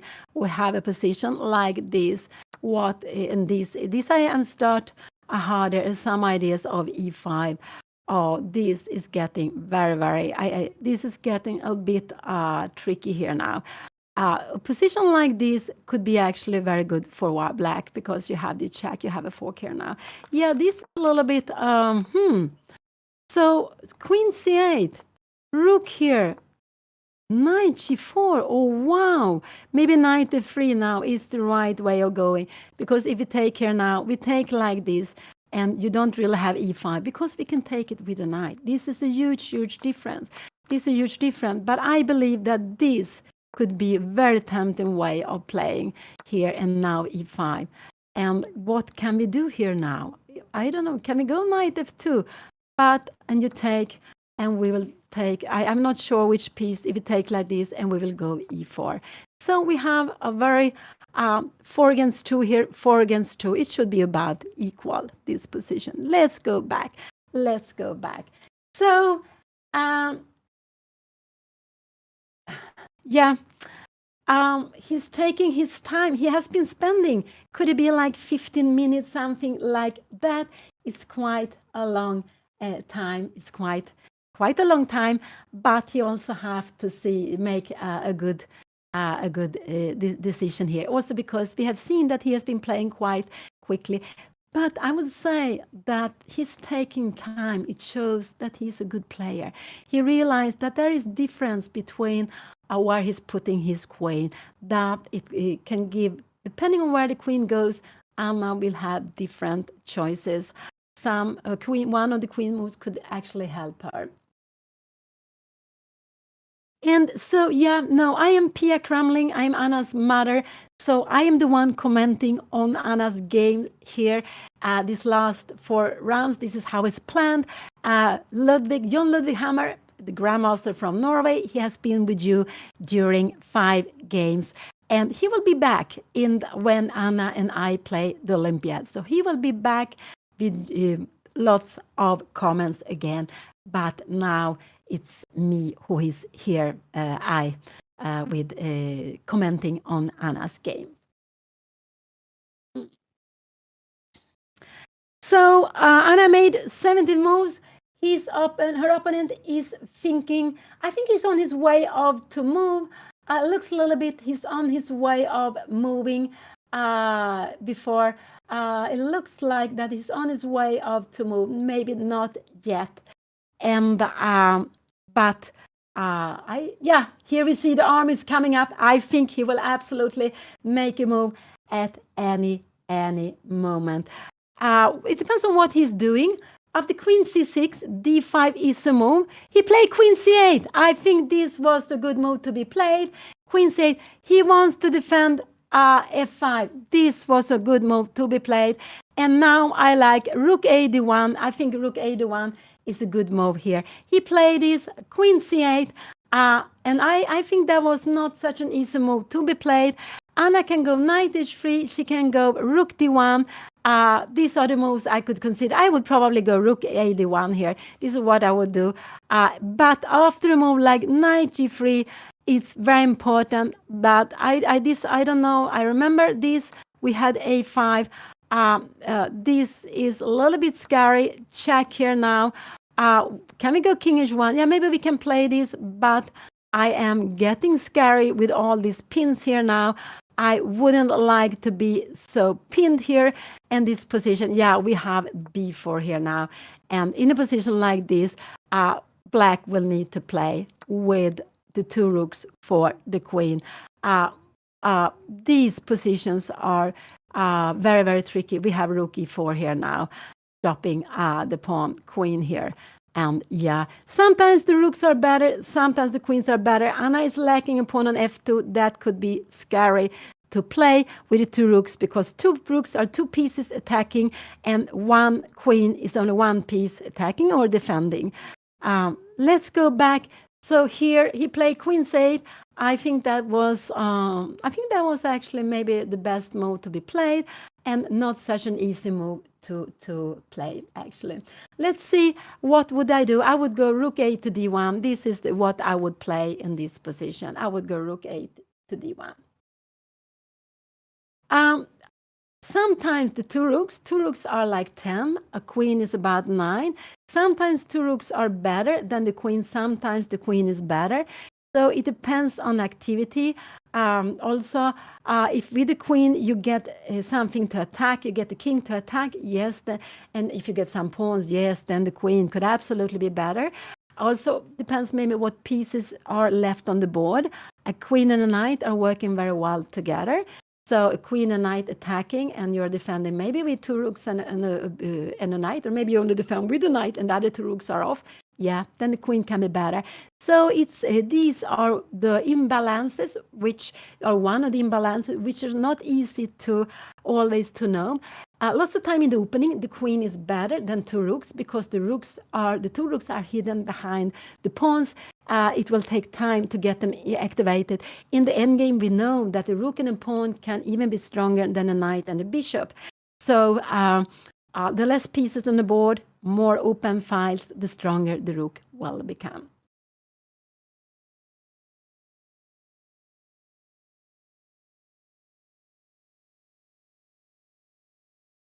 So what will Anna do? What would I do? I would absolutely go. I would go rook d1. Yeah, I told you that. I would put the rook on d1, because I told you this one is active, this one is active, this one is active, and this one is active. But this one is not active. So I would go rook d1 in this position.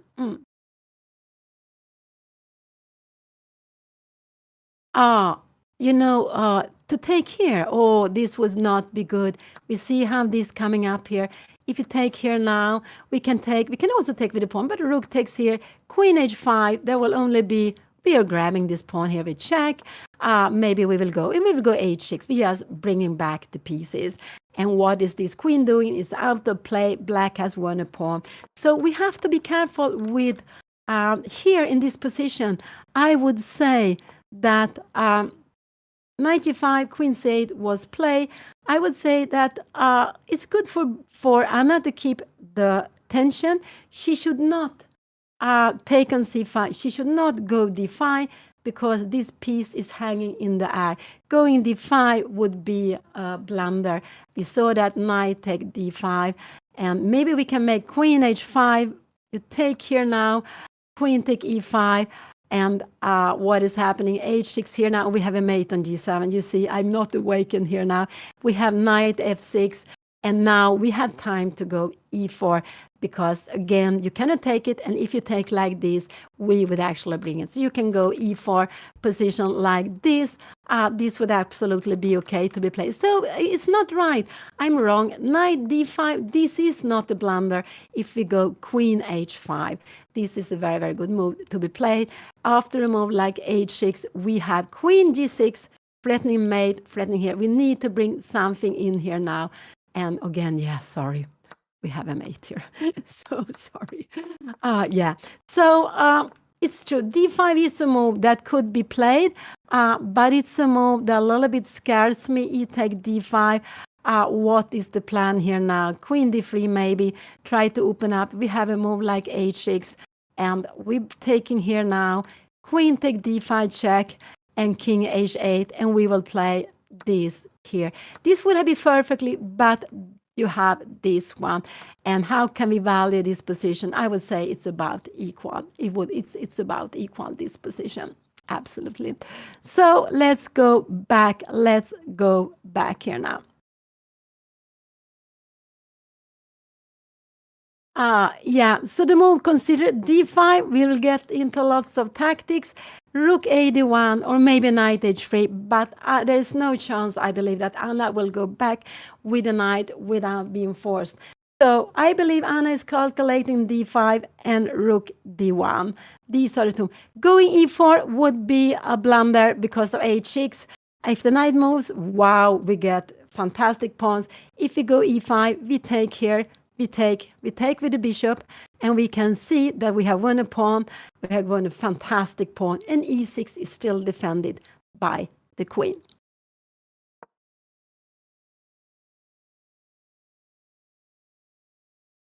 Anna played, what did she do? She played Rook A1, a move I liked.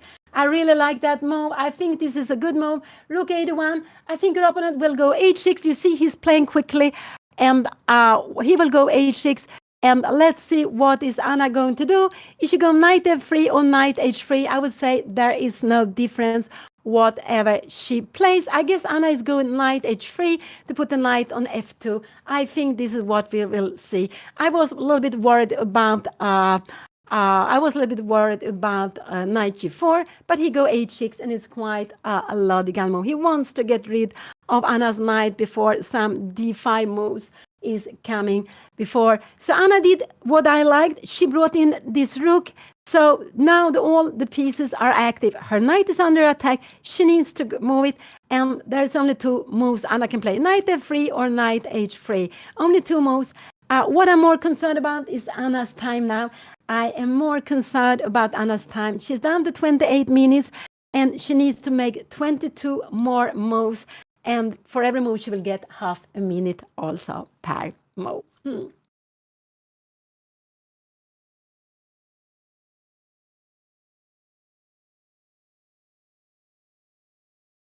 I believe Anna go to H3. It's more difficult to return to a square where you have been to before. So I expect Anna to go to H3. I don't know what is better, actually. I think it's about the same. But these are the two moves. She has to go back. Knight E4 will be taken. Knight F3 or knight H3. Yes, going back with the knight to one of these two squares. And it doesn't make just such a huge difference. But I believe Anna will go with a knight to H3 just because she was coming from F3.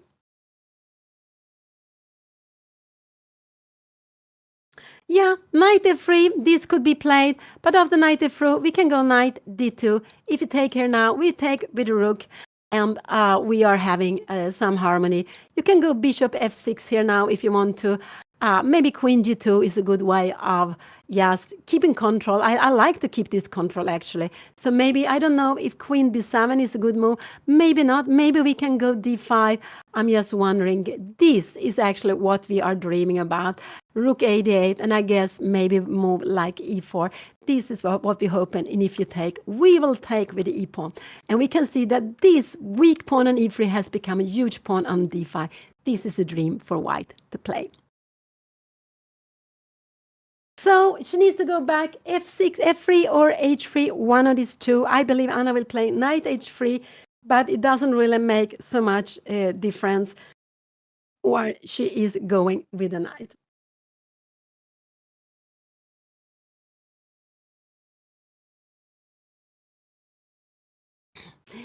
So Anna is having 3 out of 5. This is the 6th round in MAIA Chess Open in Portugal. There are 4 more rounds to go. We are seeing the round number 6.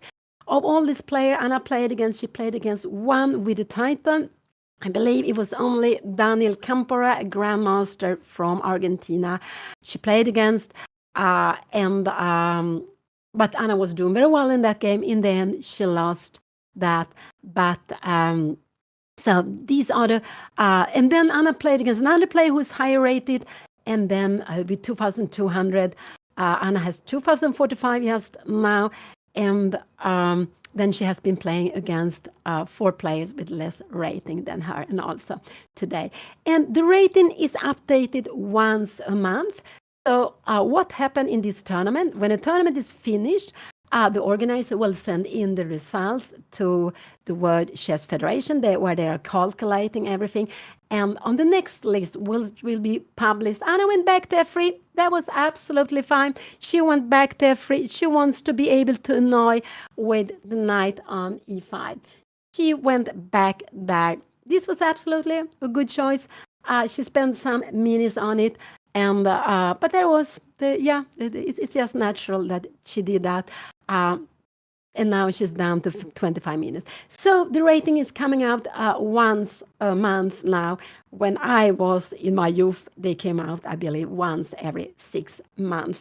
And you had to send them in like, I think it was 3 months before. It was very, very slow, everything. And at that time, there was only rating for classical game. Now we have rating for classical, we have rating for rapid, and we have rating for blitz. So we have 3 different ratings.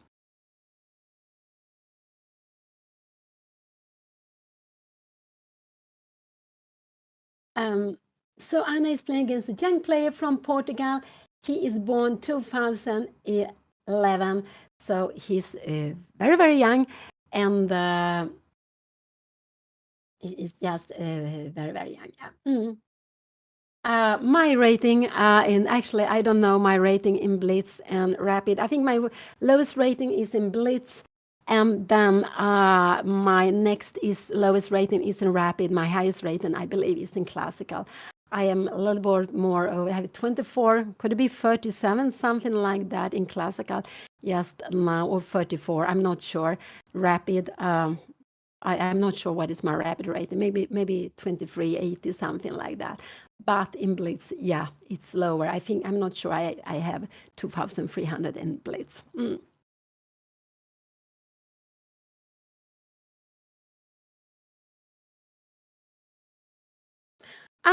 We have to wait. We're moving. So, if our opponent is putting a piece very badly, we can adjust it to say shadow. But we must also remember that if we touch a piece, we should move it. Only if we're saying this French word, I don't pronounce it so well, we are allowed to touch a piece to adjust it. But it's the same. If you're touching a piece of our opponent, we are grabbing it. If we can take this piece, we need to do that.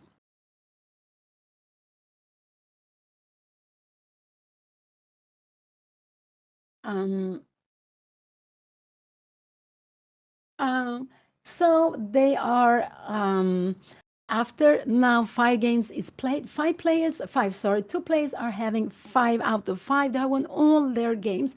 So the winner is the one with the best score.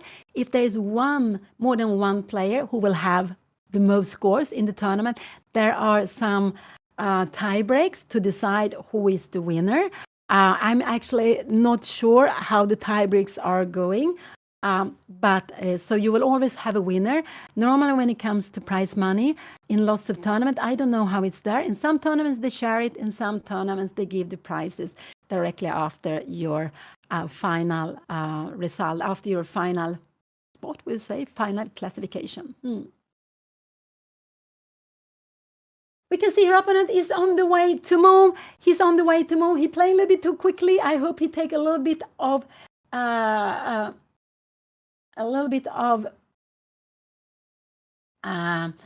time. When we are touching a piece and we want to adjust it, we should say the chess word for it. We should say the shadow, or this is what we should do. But it's quite easy to understand that if you're doing it, you just show it very clearly that you want to put the piece more to maybe a piece is just standing half of a square or something. But yeah, we should use the French word.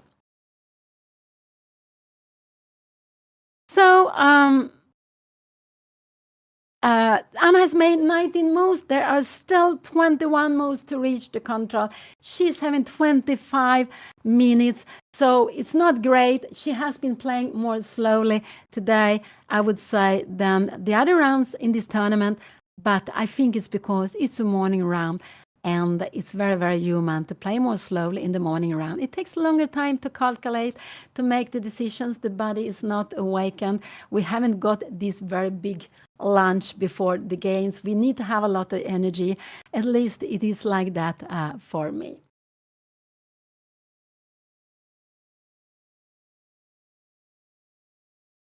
But I know players who doesn't want to eat before the games, while I like to eat a lot, like maybe 1.5, 2 hours before the game. So we are, of course, all very different with it. Some players like me, I need to take something after some hours to keep my energy. Also with age, it's something, energy is more difficult with age. But other players, they don't want to eat absolutely nothing. Maybe they take some water. Some players, yeah, they like to drink different things. But eating, there are, I would say that maybe most players, they don't want to eat anything at all during the games. And we are allowed to eat, but we shouldn't eat at the board. If we want to eat something, we go a little bit on the side, so we are not bothering our opponent. He played e4. This was absolutely a fine move to be played. Now, knight d2. I expect Anna to go knight d2 here now. I do hope she goes knight d2. d5 would not be a good move to be played. I think so not. She will remain with this weak pawn. So I like Anna to go knight d2. This is what I'm hoping. And if Anna goes knight d2, her opponent go queen c6, then we have queen f3 or queen g2, or maybe queen f3 is the right way with defending e3. And now we are going to take on e4, and you will have to take back with the pawn in the end. This will be an improvement for white. So I like knight d2. This is what I would play here in this position. I think actually her opponent wants to change pieces, but sometimes you shouldn't change too many pieces because sometimes if you just keep on changing pieces, you think, well, less pieces on the board, it will be easier to draw. It's always dangerous to play for a draw because it could be that you start playing passively, that you don't play the most active way. No, I don't think he has so much fear. He's playing, but he has been playing very natural move. This young player, he has been playing very, very natural move by this. I would go knight d2. I don't like to have a knight here on this square. I would absolutely go knight d2, and this would then be a big, big mistake because we would get, I don't know if we should take or we just take it like this, but we will have this very weak double pawns here, and this would be just fantastic. We will go and win the pawn on e4. So of course, so knight d2. What would I expect him to play? It could be knight d6. It could be he's going back somewhere. It could be a move like this. I'm just wondering, can we go e4? This could be very, very scary because we have knight h3. Oh, this is very, very scary. So e4 could be good. I don't know, can we go d5, play this position? And the idea is that this knight is not coming. Queen d7, and now we go e4. But this is actually scary. This is actually scary. So we need maybe to bring this back, knight back, and now to go e4. Take here, and I don't know, queen, or maybe even with queen or with a knight. Maybe with a knight could be, maybe the knight is okay to keep it here, but we have this, yes, challenging. And we are quite weak here. We need to put the king on g2, I believe. So this is very, very far away, but I like knight d2. I don't like d5, absolutely not. That's the move that scares me. So I would go knight d2 in this position. I don't want to go knight e5 because black can play for exchanging this knight. And remember, we don't want to exchange this knight for the bishop. We want to, if exchange, so this is something we only should be thinking of. What pieces do we want to exchange? If you exchange one or light pieces, we want to exchange this knight for that knight. Absolutely. So we don't want to exchange this knight for the bishop because this knight will remain here on e4. And it will be an outpost that this bishop never can take away. Also, there's no pawn to force this knight away from e4.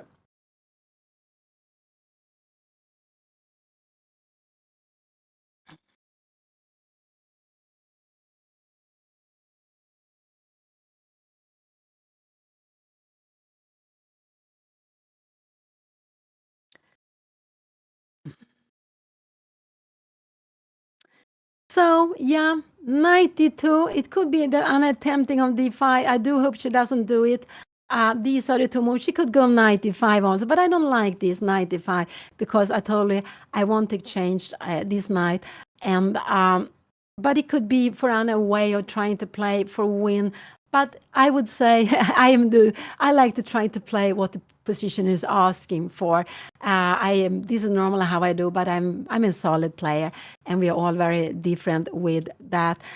So it could be that Anna doesn't want to go knight to change this knight, but I just think this is what she should be doing. So if she play this here and here, could her opponent go queen d5 here? Now maybe we could have d5. Is this a good move?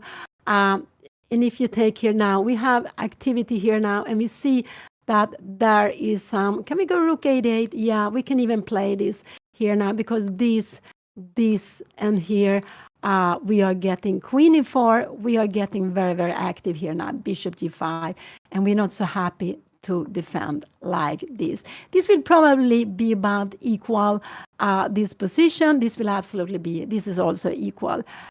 So let's go back. Let's see what Anna will do. I am a little bit, I'm getting nervous. It's always nervous when Anna is going to play, but she is at least taking, she wants to play now. She's down to 20 minutes for 20-man moves. She doesn't have so much time, absolutely not so much time here, but she is on her way to move. What will she do? I am thinking she will go d5. I would go knight e2 myself, but I believe Anna will go d5. Yeah. So I expect her to go d5 maybe because it's more active move, but it's not the move I like in the position. I like knight d2. I want to take away this piece, this huge knight on e4. And this is a little bit what we always have to think of. What pieces do we want to remain on the board? What pieces do we want to exchange? And Anna really want to get rid of this knight on e4.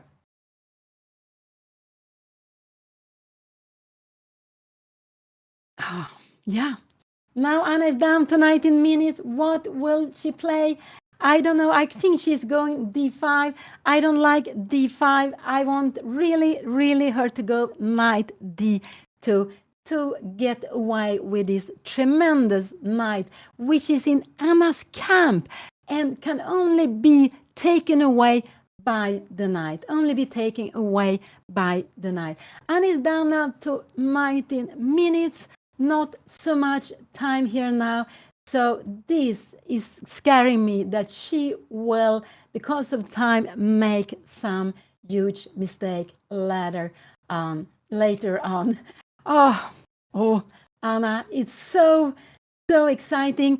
Yeah, so I am a player. I would play the position. I would go for play the solid way. If Anna go to play some tactical way, it will be, anything can happen, but if her opponent finds the best way, it could be that she will become worse. Now it's close to equal. She played d5. Yeah, I don't like this move.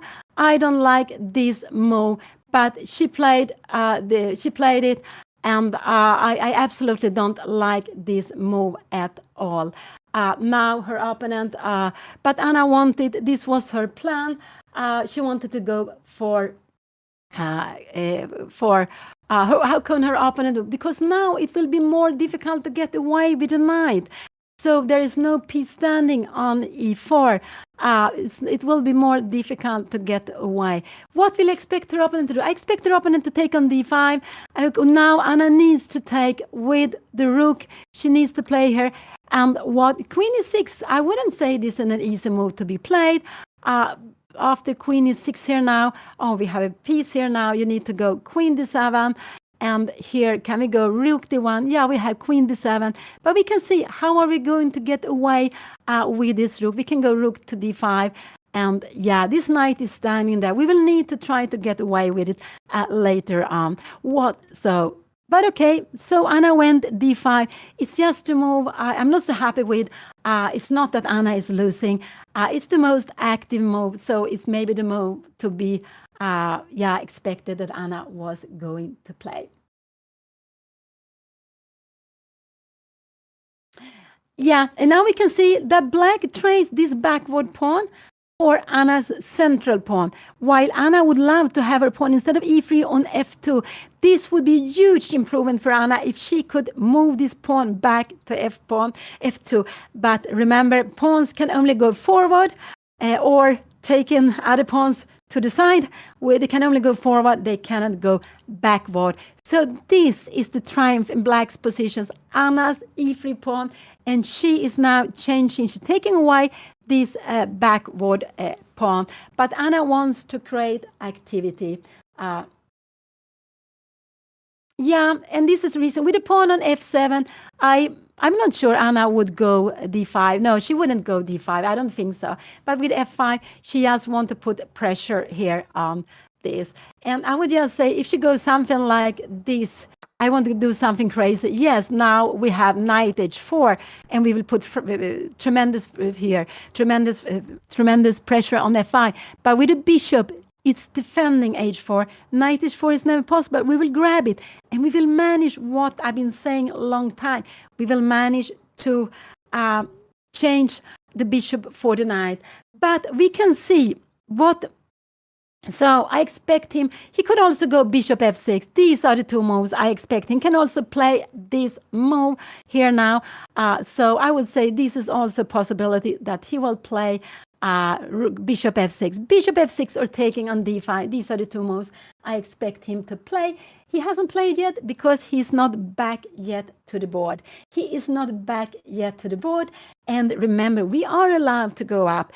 If we are on the move, we shouldn't go up. We should make our moves first, and then we can go up. The same if we want to offer a draw. We cannot all of a sudden, when our opponent is thinking we have already made our move for maybe 10 minutes ago, offer a draw. We have to make it the correct way, and it's when we make a move, we can say draw or we offer a draw. So there are some rules, not so many, but there are some rules, yes, to remember when we play tournaments.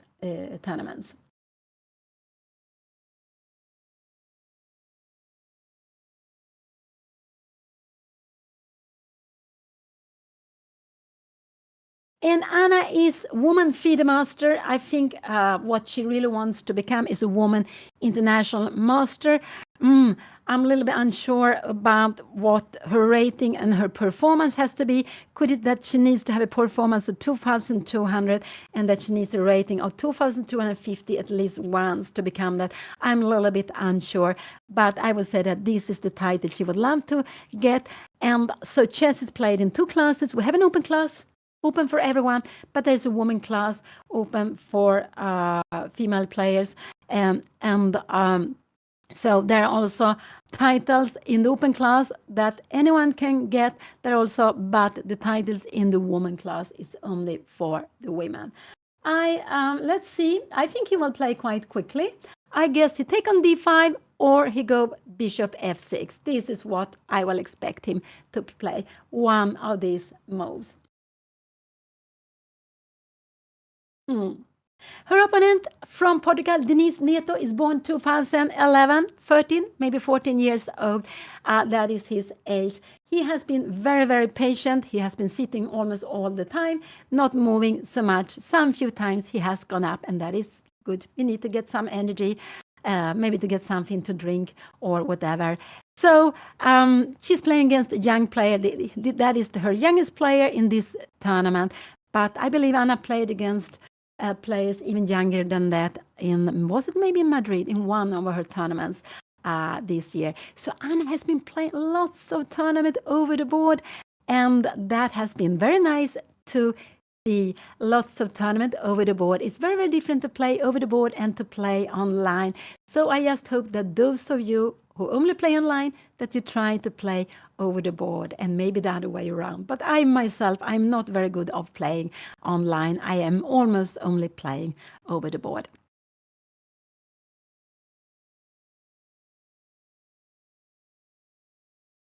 What will he do? He will take on d5. I think that's quite natural that he will take on d5. But what will he make after that? I think he's taking on d5. And after that, he will play some move. What could that be, actually? So I think he will take on d5. It looks like that, but he's just spending some time. Anna is, you can see Anna, she is putting a pen on her hand. And that's what we have to write down score sheets. We have to write down every move we are playing. When we play classical, we need to do that. And it's a way for us to keep track. We know when we reach 40 moves, when we will get extra time. And this is something we need to do even if we have only a half minute extra per move. We have to write them down. And here it came. He took on d5. Anna took back with a pawn. This was not a good choice. She took immediately back with a pawn. This was to be played. This is a little bit scary. Now she is, instead of playing with pieces, she is having this backward pawn. And now black is having a lovely position here, I would say. What will he play here? I don't know. Maybe bishop f6. Could that be played?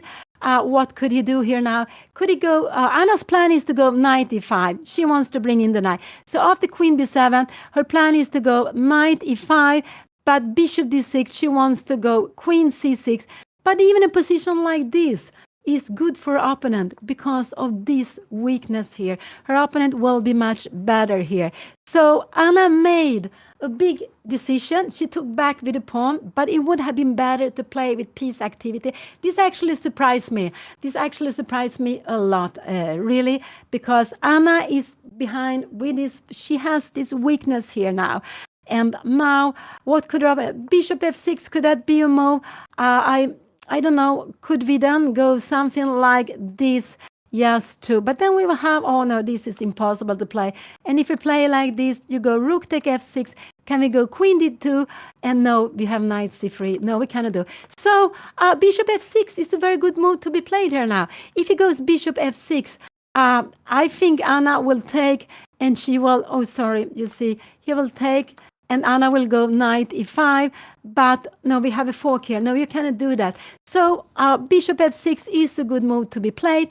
Remember, we don't want to have this position because we have this knight never going to take away.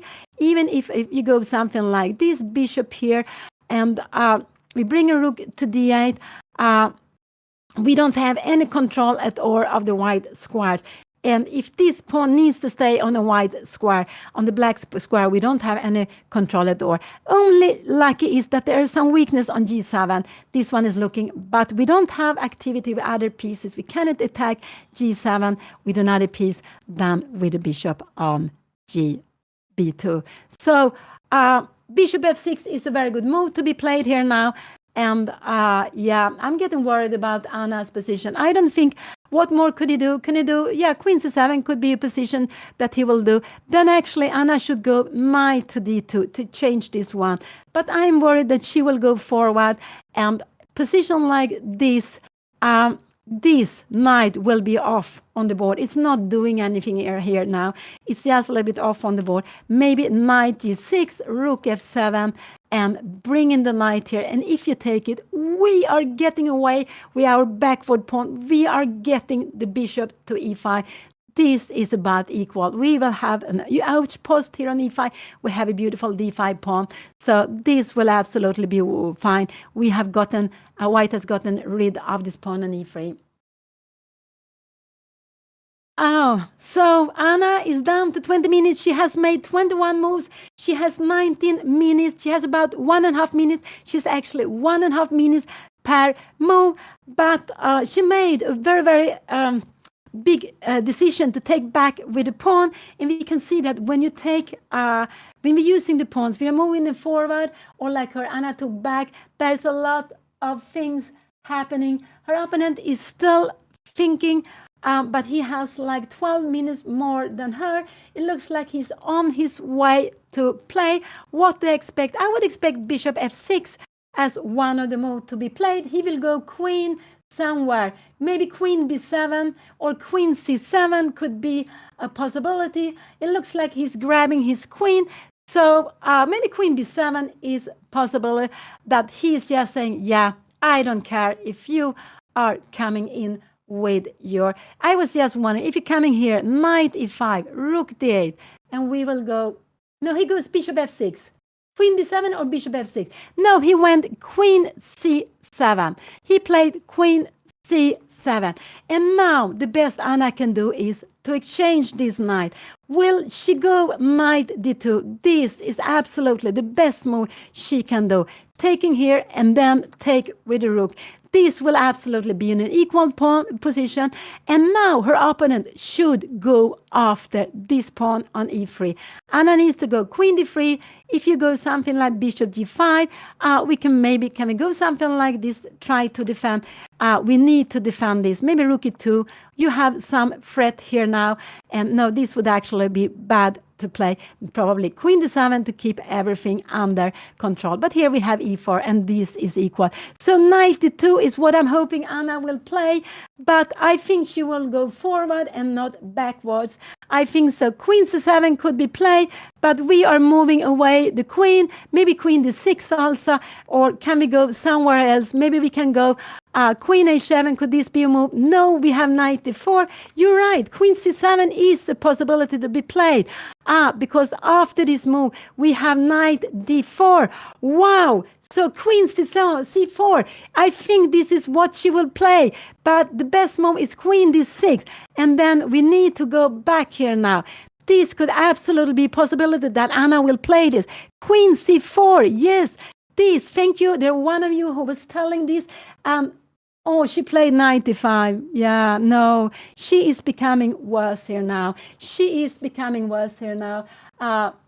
Yeah, she played 95. Thank you so much. But Anna wants to play, she wants to play quicker. She's looking for this c6 square, but the knight will not be good on c6 square. Knight c4, queen c4 was a beautiful move to be played. Oh, that was fantastic move to be played. And the best her opponent could do was this, and we go queen c2, and we keep everything under control. Anna goes forward. Yes, knight e5 is a very logical move for Anna to be played. She wants to go forward, but what can her opponent? If her opponent go bishop f6, we can take on f5. No, that is not possible. Her opponent can go bishop d6. And now, Anna, yeah, we were saying this needs to come here. But maybe can we go rook f7 and knight f4, and we try to bring in the knight to e6. I'm just wondering, can we put the knight here on e6? Yes, we can do that. We can play this position. So, okay, Anna goes for piece activity. I shouldn't say it's wrong. It's not wrong to go for activity. I would have played in a different way. I like this queen c4 because it was such a tricky move. It was also a very active move. But Anna goes forward, and that is very much her style.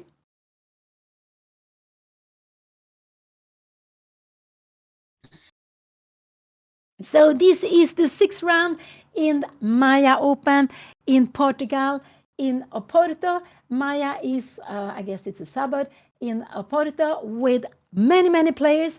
I'm not sure where Anna is rated, but she's having in this huge tournament. I think there are more than 200 players, maybe 215, 230. I'm not sure. Could even be more players playing. But it's a festival with different tournaments. There are several blitz tournaments also. There's going to be one, I guess, in the afternoon.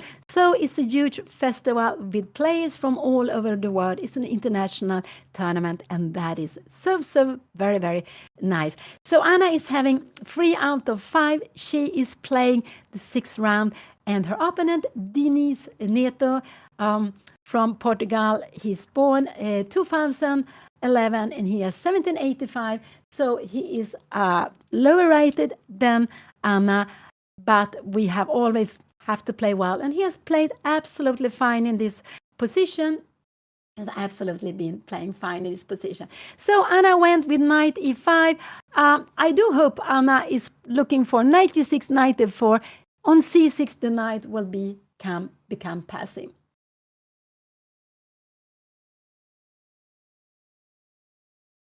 But Anna, yes, Anna is playing these moves faster, and it's like this. You have to, if you are want to play faster, then it's difficult to find maybe the best move. Just to find plans, idea, and there's always better to have a plan than not to have a plan at all.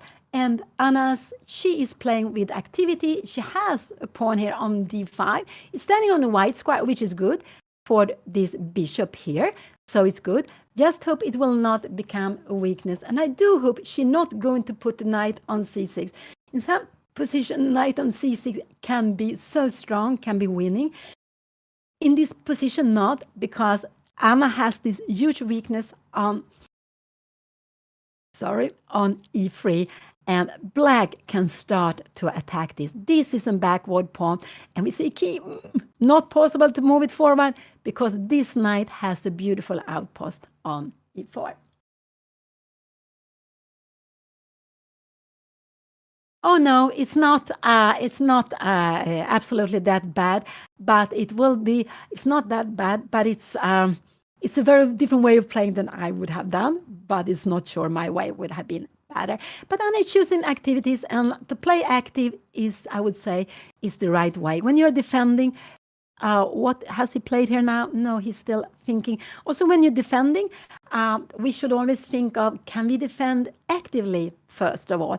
If you cannot defend actively, yes, then we have to do it in a passive way. And actively could be that we make a counter attack, or we are bringing, or we are activating some of our pieces, maybe towards where there will look like there will be an attack.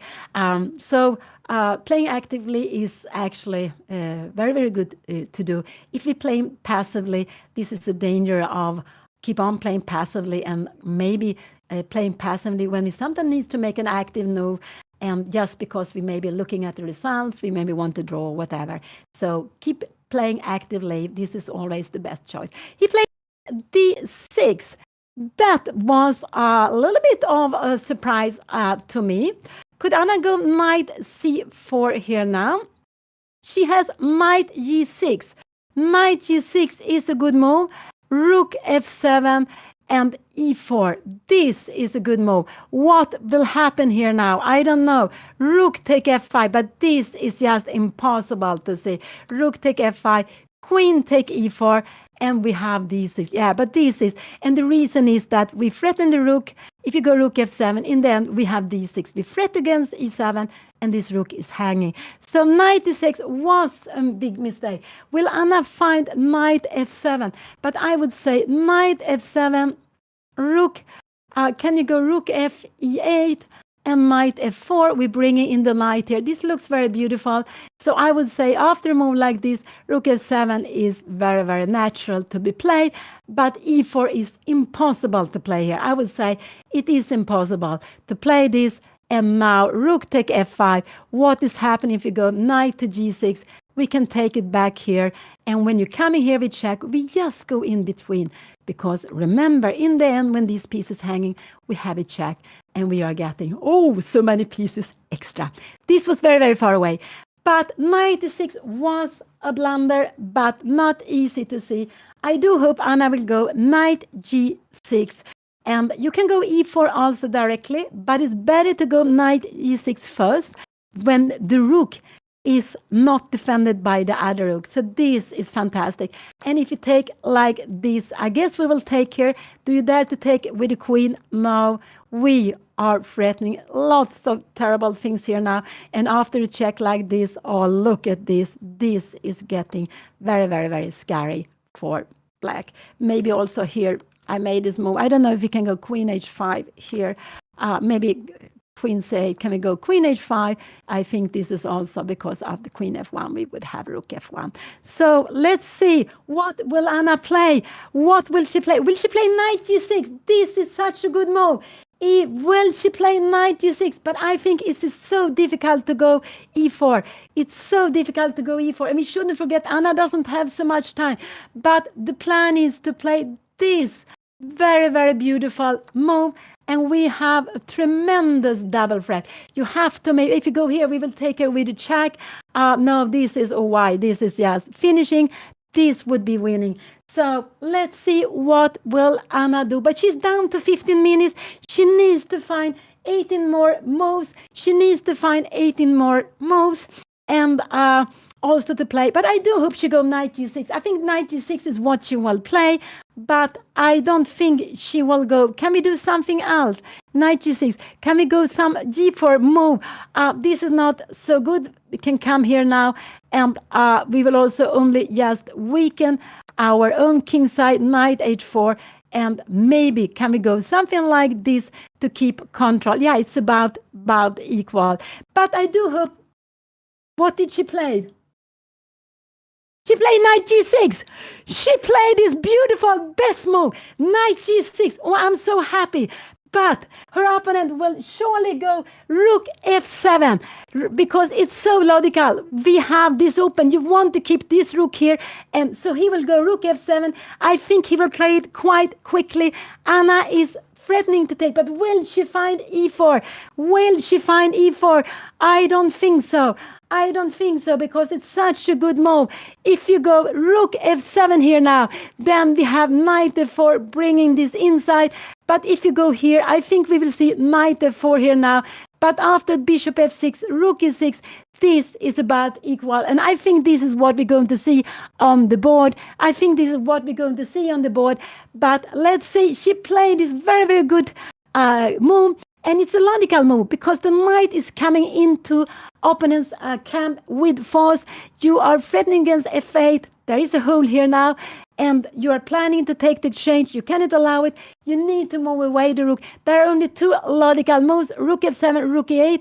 I would say that rook f7 is the logical move. But then Anna has this huge e4 move. And he played it. He played it quickly. And this is absolutely the most logical. And now Anna has e4, but I don't think Anna will go e4 here in this position. But e4 is actually winning the game, but it's so complicated. It's so complicated because after e4, if we take here, knight takes, I guess we just can bring, can we go queen take e4? Maybe this, but queen g4 is stronger because we have threats here. But this again is just impossible to see. This is impossible to see. I guess queen take e4 would be a very normal move to play and bishop d6. So we have a position like this with still lots to play, but white is doing very, very well in this position. So will Anna find e4? I would say this is very, very difficult to find. Also because she is down to 15 minutes. She's down to 15 minutes. And she still needs to make 17 more moves here. But I'm sure Anna is calculating e4. It could be that we will see g4 also on the board. Because g4, this would be a huge mistake, I would say. We would just start moving e4, and we would have two connected passport. But after g4, her opponent can play lots of different things, moving the bishop. Maybe bishop g5 is a good move. We take here now. Maybe can we go even rook e8? And now we have bishop e5 and we are just blocking. So maybe that could be a mistake. But with such an exciting moment, I would say Anna can go g4. Maybe she go e4 and knight f4. These are the three moves I am guessing that Anna will choose from. Oh, yeah. Thank you so much. I'm feeling better. So I am Pia Cramling. I'm Anna's mother. So I am the one who is here commenting on the game today. Before you had John Ludvig Hammer from Norway, very strong grandmaster, commenting, and you have seen him before, and that has been lovely to follow. But today I am here commenting on Anna's very exciting game in the 6th round against a young player, Diniz Neto from Portugal. It's the 6th round in MAIA Open in Portugal, and Anna is having 3 out of 5, and she is playing against this very young player. He's lower rated than Anna. Anna's played a very beautiful move here now, and she has a very, very strong move, blowing up the position. But I would say it's very, very difficult to play it. It's just very difficult to play it because you will need that after e4 here, you have rook take f5. This is what you need to see, that you have rook take f5 blowing up the position. Yeah, no, we don't want to. Oh, sorry, we don't want to. We don't want to take here. No, we don't want to do it. This is a dream for black because we had this backward pawn. We will lose this. This would be a dream. So taking on e7 would be a big mistake. Black would have a huge advantage. Fantastic position, and playing with this knight controlling e4, even if there are some weakness here, black is defending well, g7, so this would be a huge backward pawn. No, we cannot take on e7, absolutely not.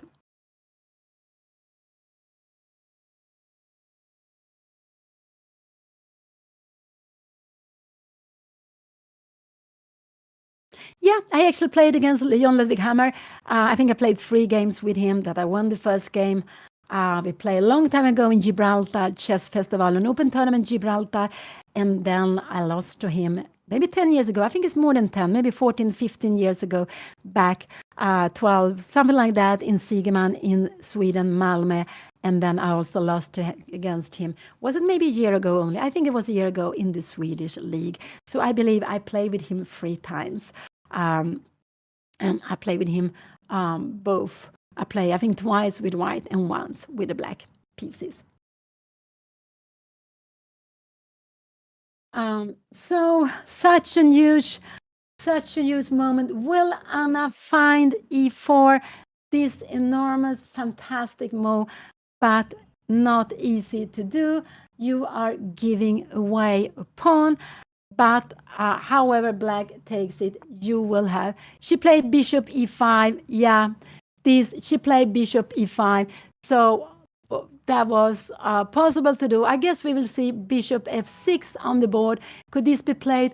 No, because we can take here now and we can go rook take f5. We can absolutely play this. So this is her idea. She played bishop e5. This was not the move I expected Anna to play. She wants to pin the move, but after queen d7, I guess he will go here. Maybe he will even go, can he go rook e8? Could this be a move to be played?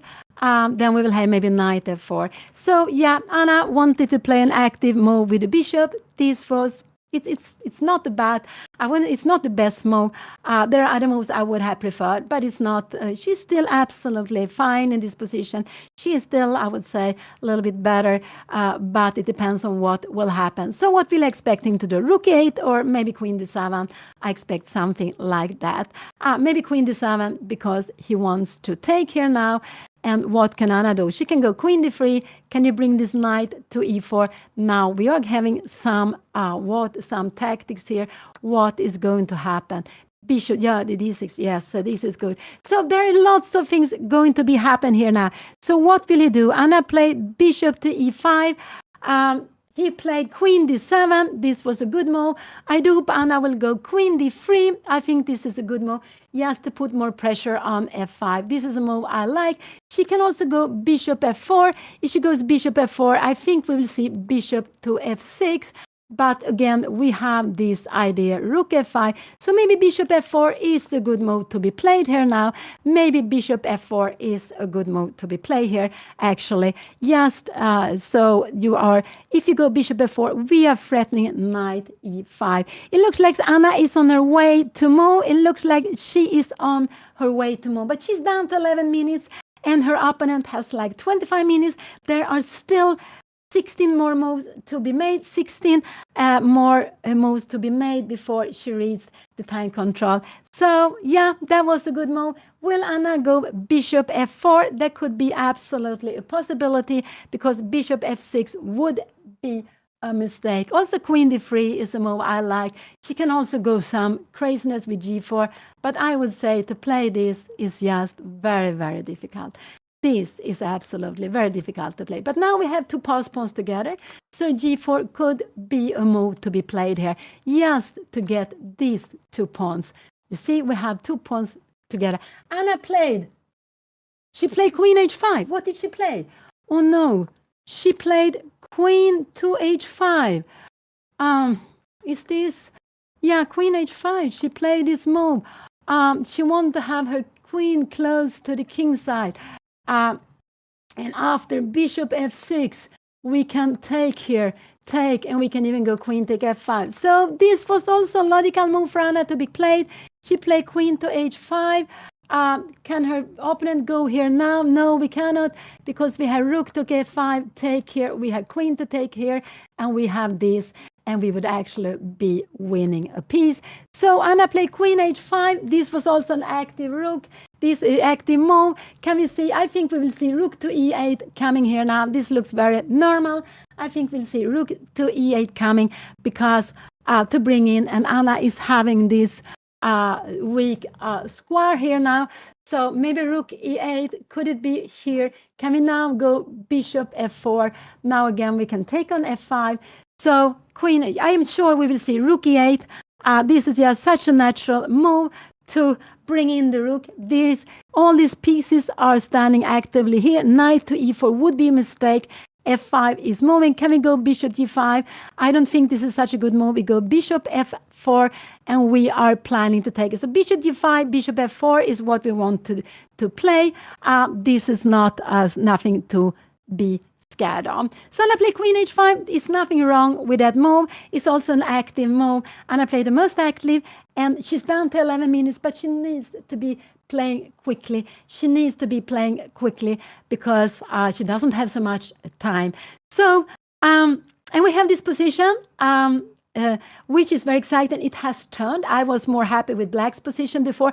Now I'm more happy with white's position, but I'm a little bit concerned about this backward pawn still because it's a static disadvantage, the static the pawn structure. We cannot change it, but Anna is having lots of piece play. So with this knight g6, she was turning the board because her opponent made a mistake going backward with the active knight on d6.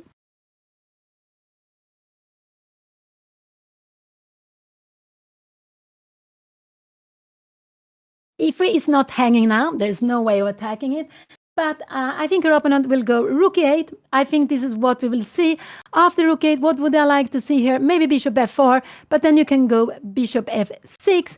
And how is position? Because e3 now is hanging. If you're coming here, yeah, we will have this and this. We need to put the king maybe on the white square. This is about equal to be playing this position. A little bit scary. We need to put the king on the white square. But after bishop d4, yeah, we're still controlling. We have this move. We control d5. This is very, very important. We are controlling the white square. We're controlling e2 also. Let's go back. It's so exciting. Anna played queen h5. Her opponent is down to 22 minutes, but he still has more than double as much time as Anna. He still has so much more time than Anna. No, you cannot offer a draw in a position like this. In some tournaments, I don't know how it is here, in some tournaments, but I don't think they have it here. But when we played Olympiads, when we're playing some of the tournaments, we are not allowed to offer draw before 30th move. We have to make at least 30th move. On the 41st move, you can offer draw. You can repeat the position, so it's a draw, or they can be perpetual before 30th move. But in such an exciting position, you shouldn't offer draw. Yes, you have to keep on playing. And if you want to become a stronger player, I would say it for both Anna and for Anna's young opponent, you keep on playing. You're learning from the games, and still you have energy for playing. So you should absolutely keep on playing.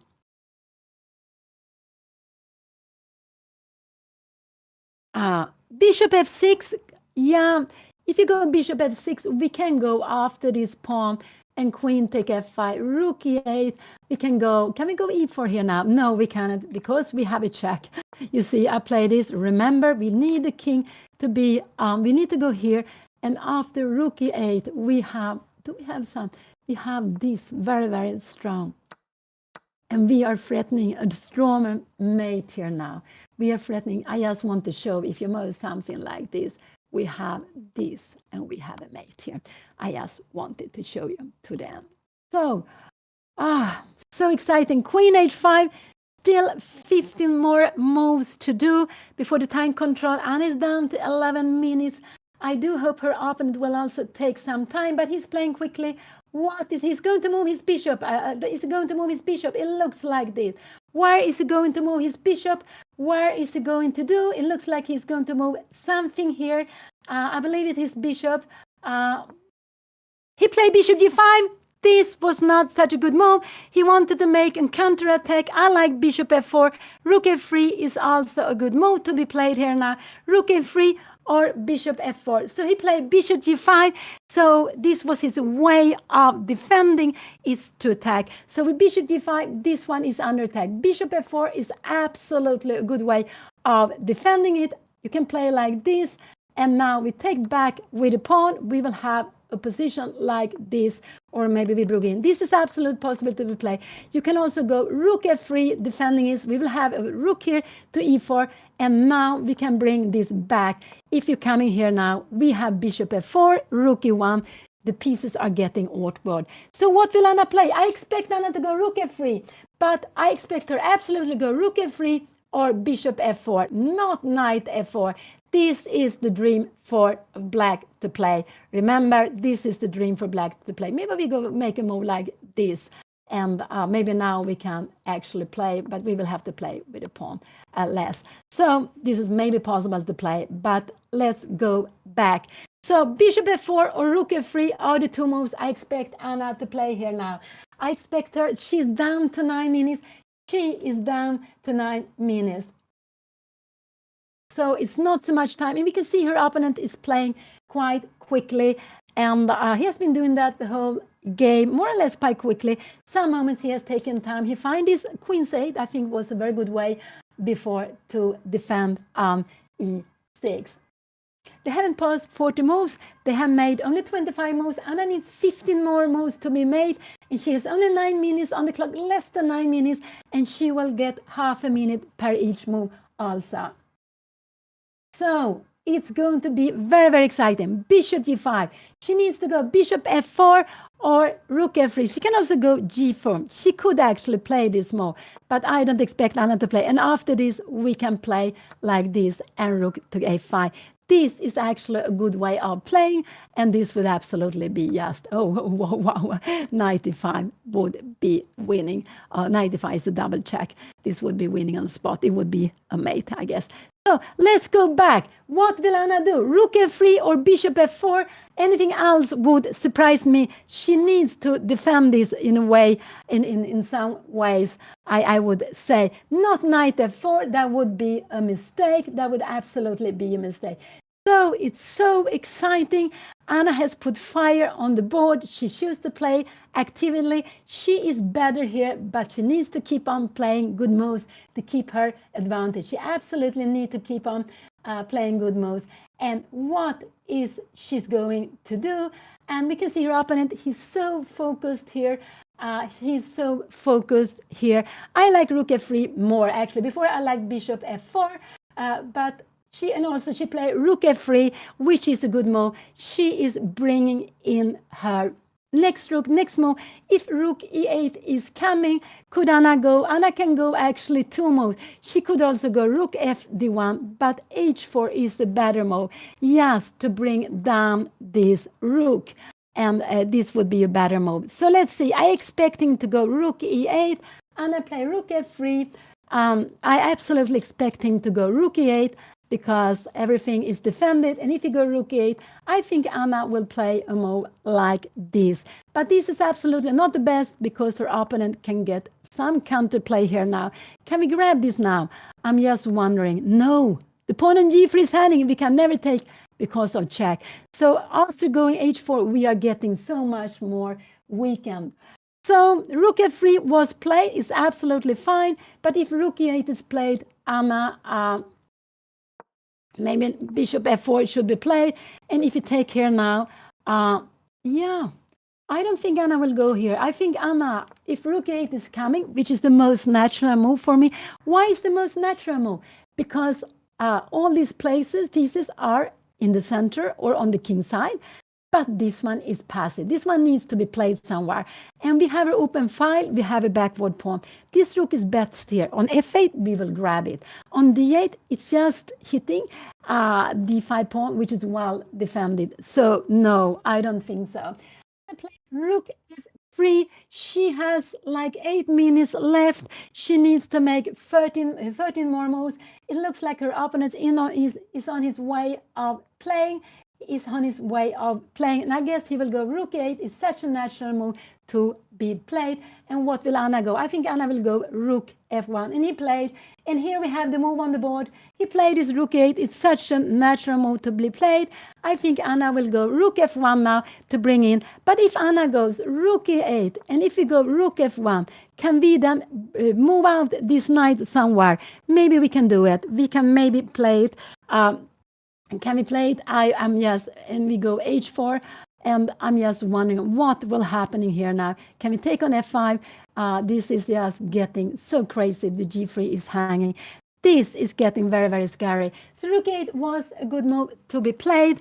I don't think Anna will go bishop f4. She didn't play it. She played h4. This is absolutely fine to be played. The only thing is we have to be so scared, worried about this here now. So Anna played h4. This was a very good move. I was looking at rook f1 or bishop f4, but h4 is the best move to be played. And now, can he go bishop f6? Can he do this? Yes. Anna can take here, take and go queen, take f5. And we can see that there is no way for her opponent to there is no way for her opponent to give it discover check here now. So that is very important. And the king, and also this is no problem because it's defended by the rook. So Anna played h4. This was a good move. Her opponent needs to go. Can he go bishop e7 here now? He could actually do that. Maybe bishop f4 is a good move, but it's difficult to go back to where you belong. But he could actually go here. If he goes here now, can Anna, I think we will see this on the board. If you're coming here now, yeah, we can grab the pawn. So, so nervously. Anna played h4. She played it quickly. A good move, a very active move. She played it very, very quickly. We can see her opponent is down to 18 minutes. It's still double as much time as Anna. And they are playing in MAIA Open in Portugal. This is the 6th round. Anna is having 3 out of 5, exactly like her opponent. He's also having 3 out of 5. Anna is playing against a very young player, Diniz Nieto from Portugal. He's born 2011. And this is the position at the board. Lots of tactical. No, this is the position at the board. Lots of tactical go. He went bishop f6. And now Anna can take on d6 and take on f5. Will she do that? Will she take on d6? Will she can win a pawn now? She can win a pawn. And not only winning a pawn, this will be actually very, very good position. Will she do that? She's down to 7 minutes. She is down to 7 minutes. Oh. So he played this. And the problem with this one is not defended any longer. So Anna can play bishop takes. We need to take it back. And now queen takes f5. Queen takes f5. Planning king g2. And we have a huge, I don't know what you're going to do here with black. What you're going to do here. Maybe you go something like queen d7. But let's go back.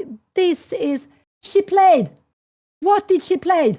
She took on d6. Anna took on d6.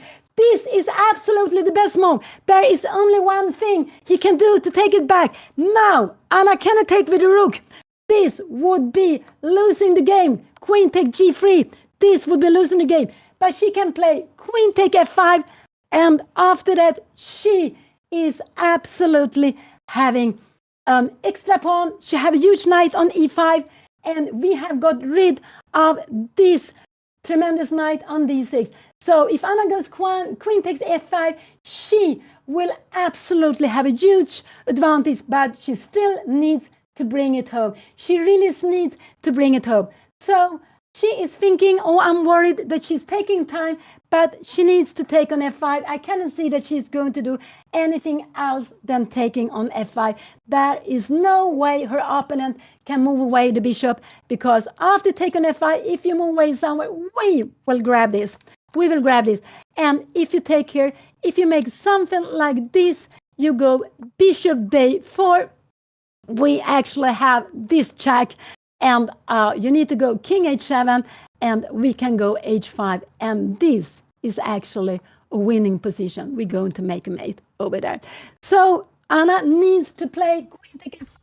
Will she play queen take f5? I would be surprised if she doesn't play queen take f5. This was absolutely the plan with taking on d6. And I think this is what she has been playing on. But she's down to 6 minutes. She is down to 6 minutes. And yeah,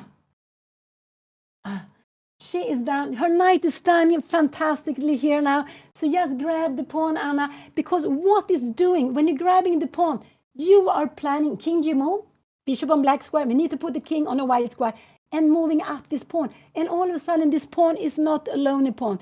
So queen take f5 is absolutely what Anna needs to play here now. Oh, so exciting. So exciting. Anna is down to 5 minutes. There are still 12 more moves to be made. Still 12 more moves to be made.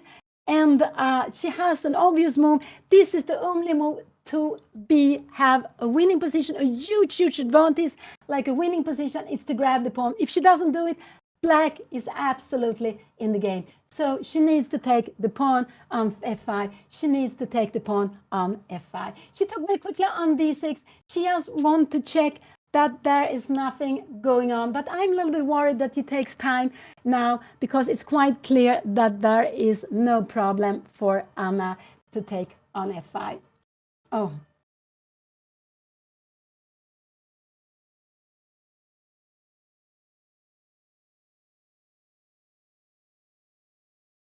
I don't know what Anna is thinking of.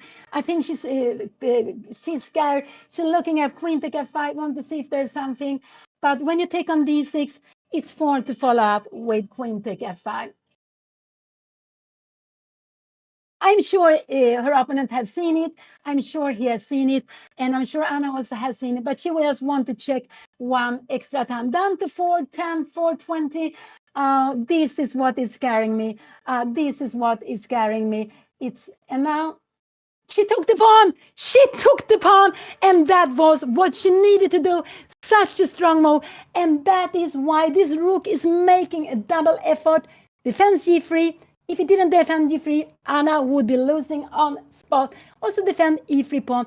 There is no way her opponent can move the bishop. You move somewhere, we will just grab here, and this will be the end of the game. So what will her opponent do? Anna is not planning e4. So this is the position. She's down to 4 minutes, but she's planning moving the king to g2. She's planning moving the king to g2. Just to remember, he has the bishop on black square. Anna's king need to be on white square. So he will play quickly now. He will absolutely play quickly. I don't know what is he going to do here now. And we can see how strong this knight is here. What is he going to do? He's bringing away his rook. Is he bringing away his rook? He wants to go rook d7. But rook d7, I think Anna can actually go even e4 if she wants to. She can go e4, but also h5 is a very good move to be played. She played this. She can go e4, king g2. Everything is fine because I also like e4 following up with h5. There are not made ideas. e4 she will not play. He went rook d7. He wants to go after the pawn. But I like king g2, just a slow move. He played it quickly. Anna is down to it. But king g2 is the move I like. Remember, black square, we put the king safe on here. And with the king here on e3, we also defend g3 pawn. So king g2 is absolutely the most normal move to be played here now. He wanted to put the rook, so he can to put more pressure, try to win this pawn back. So Anna has fantastic position. Lots of moves are good to be played, but this small move is such a good move to do. It's better than on h1, I would say. And we put it on a white square. We want the king to be on a white square, absolutely. h5 is absolutely possible to be played. After a move like this, we will go e4, and you will need to come back. And we will have this. We can maybe even go e5. I'm not sure what is going to happen here. Maybe even a thing like this is actually very good. I just want to show you that in the end, we have this made. So here. But so h5, e4, but king g2, h5 are the moves I like most here now. e4 is absolutely possible to be played, but I would prefer to move up the king first, just to see what he's going to do. Next move. But Anna is down to 249. So she is down to 249. She doesn't have so much time. She has a winning position, fantastic position. But yeah, I'm only worried about the time. And just to play a small natural move. She doesn't have to play the best move. And so Anna needs to make 11 more moves. And for in 2 minutes, she will get half a minute for each move she is making, half a move for each move she is making. And she looked a little bit like stone to me here now. I don't like that. I would just go on. Of course, her opponent will keep on playing. We are keep on playing. Anna is with little time. We remember that with little time, it's easy to go wrong. It's absolutely easy to go wrong.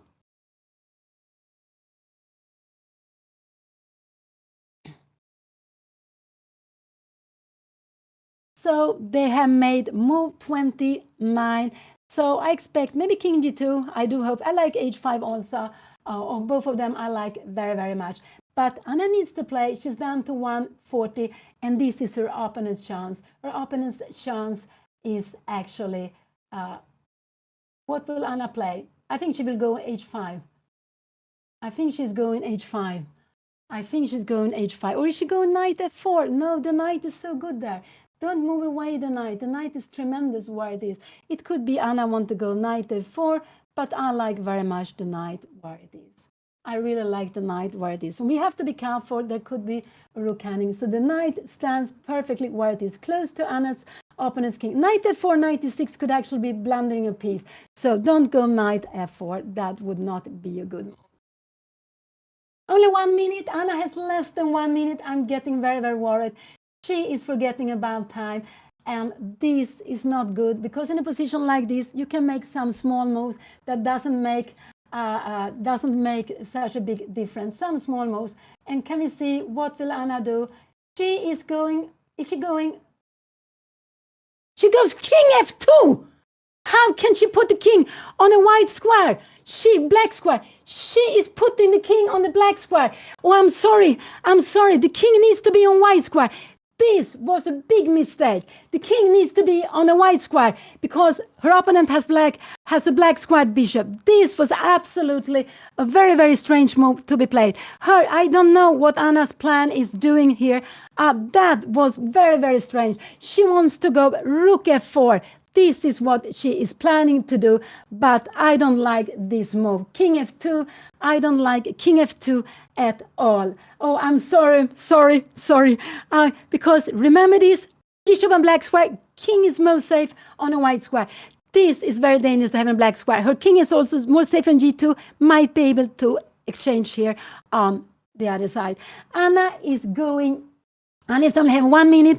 She needs to make 10 more moves, but she made a mistake here. This was not absolutely a good move. I'm sorry. Yeah, that was not the best because her opponent has pawn more over the way. What if he goes b5? Shall Anna go then king g2?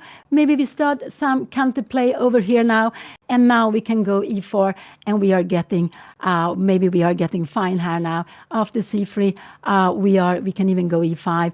And after c2, yeah, we were grabbing it. So she went king to f2, and he already played, he's playing quickly. He played b5, which is a very good move. He wants to create some counterplay. Anna's king, where is she going with the king? Her king is not good there at all. I don't know what her idea with going. So h5 is a good move again, but her king is not good on f2. It's just better. What will Anna do here now? I'm getting concerned about. I think Anna will go queen f4. This is what Anna played, and Anna wants to exchange some pieces. She wants to exchange some pieces, but how she is playing is not the right way. I wonder, can we go bishop g4 here now? Then maybe queen g4 is good to be played. So Anna, yeah, she is making mistake, but she is having so little time here now. And so she go queen f4. She wants to go into an endgame, but she wants to go into an endgame. Her opponent can also go. I think we will see queen a6 here now. So what is Anna? Anna need to go here, I think, to defend here. I think this is what we is going to see here on the board, queen a6. Let's see what he will do. Let's see what he will do. Remember also that he went queen a6. Anna only has one move to do here now. She needs to go rook d2 to defend the pawn. She needs to go rook d2 to defend here. And if her opponent will go queen a5, how is Anna going? She needs to go e4. But can we take rook, take e4 here now? Queen take e4, queen d2. This is actually good still, but impossible to see. This is impossible to see. So rook d2 was played. I hope Anna will go rook d2. So, we're doing this king f2 move. She doesn't have connection with the rooks. This is getting so scary. Queen a5, how is Anna going to do it? She will maybe go king e2, but we are playing c4. And now this is getting very, very scary. And now we can go queen takes c4. This is getting scary. So I would say, he played b5, queen f4. He played queen a6. Rook d2 was only move. And what will he play? I expect him to go queen a5. I expect him to go queen a5. And if Anna had a rook on g2, she would have been able to defend with rook f2. But now she cannot defend with rook f2. She cannot defend any longer with rook f2. So after queen a5, I'm sure he's going to play this. We will see this here on the board, I think. Or is he going to go bishop here now? Is she going to do this? Bishop c3. But then we have h5. And if you take here, we have this king h7 and take here. So bishop c3. This is getting so tactical here. Rook d2 was played. If Anna had a king on g2, she wouldn't have any problem at all in this position. Her opponent, what is he going to do? He went c4. After c4, now Anna can go. Can she go e4? Can she play e4? No, e4, c3. She would actually be losing here now. Why is she losing in a position like this? Because we have bishop d4 check, king g2, and we have queen to g6. You see, king on black square. She cannot move the pawn. So he played c4. He played c4. And Anna took, and this is worse to take. She need now, if she go e4, she will have problems. Now she's actually already worse. She is already worse in this. No, it's not worse. She's about equal. I'm sorry. It's about equal. But with little time, this is getting scary. And now I think Anna will go e4. And this could actually be something scary happening here now. Could it be some checks? What is she going to do after c3? I don't know. After c3, Anna will lose the game. After c3 now, Anna is losing the game on the spot. So this is what happened. I'm so sorry. She played this e5, and the reason is she put the king on a black square. If her opponent goes c3 now, and I think he will see it, he has lots of time. I think absolutely he will see it. There is no way for Anna to defend the game any longer. His c-pawn is going to decide the game. And the problem is after c3, rook c2, bishop d4 check here, queen to g6, it's game over. So, this is what I said. Remember, king has to be, and he played c3, and now there is nothing Anna can do.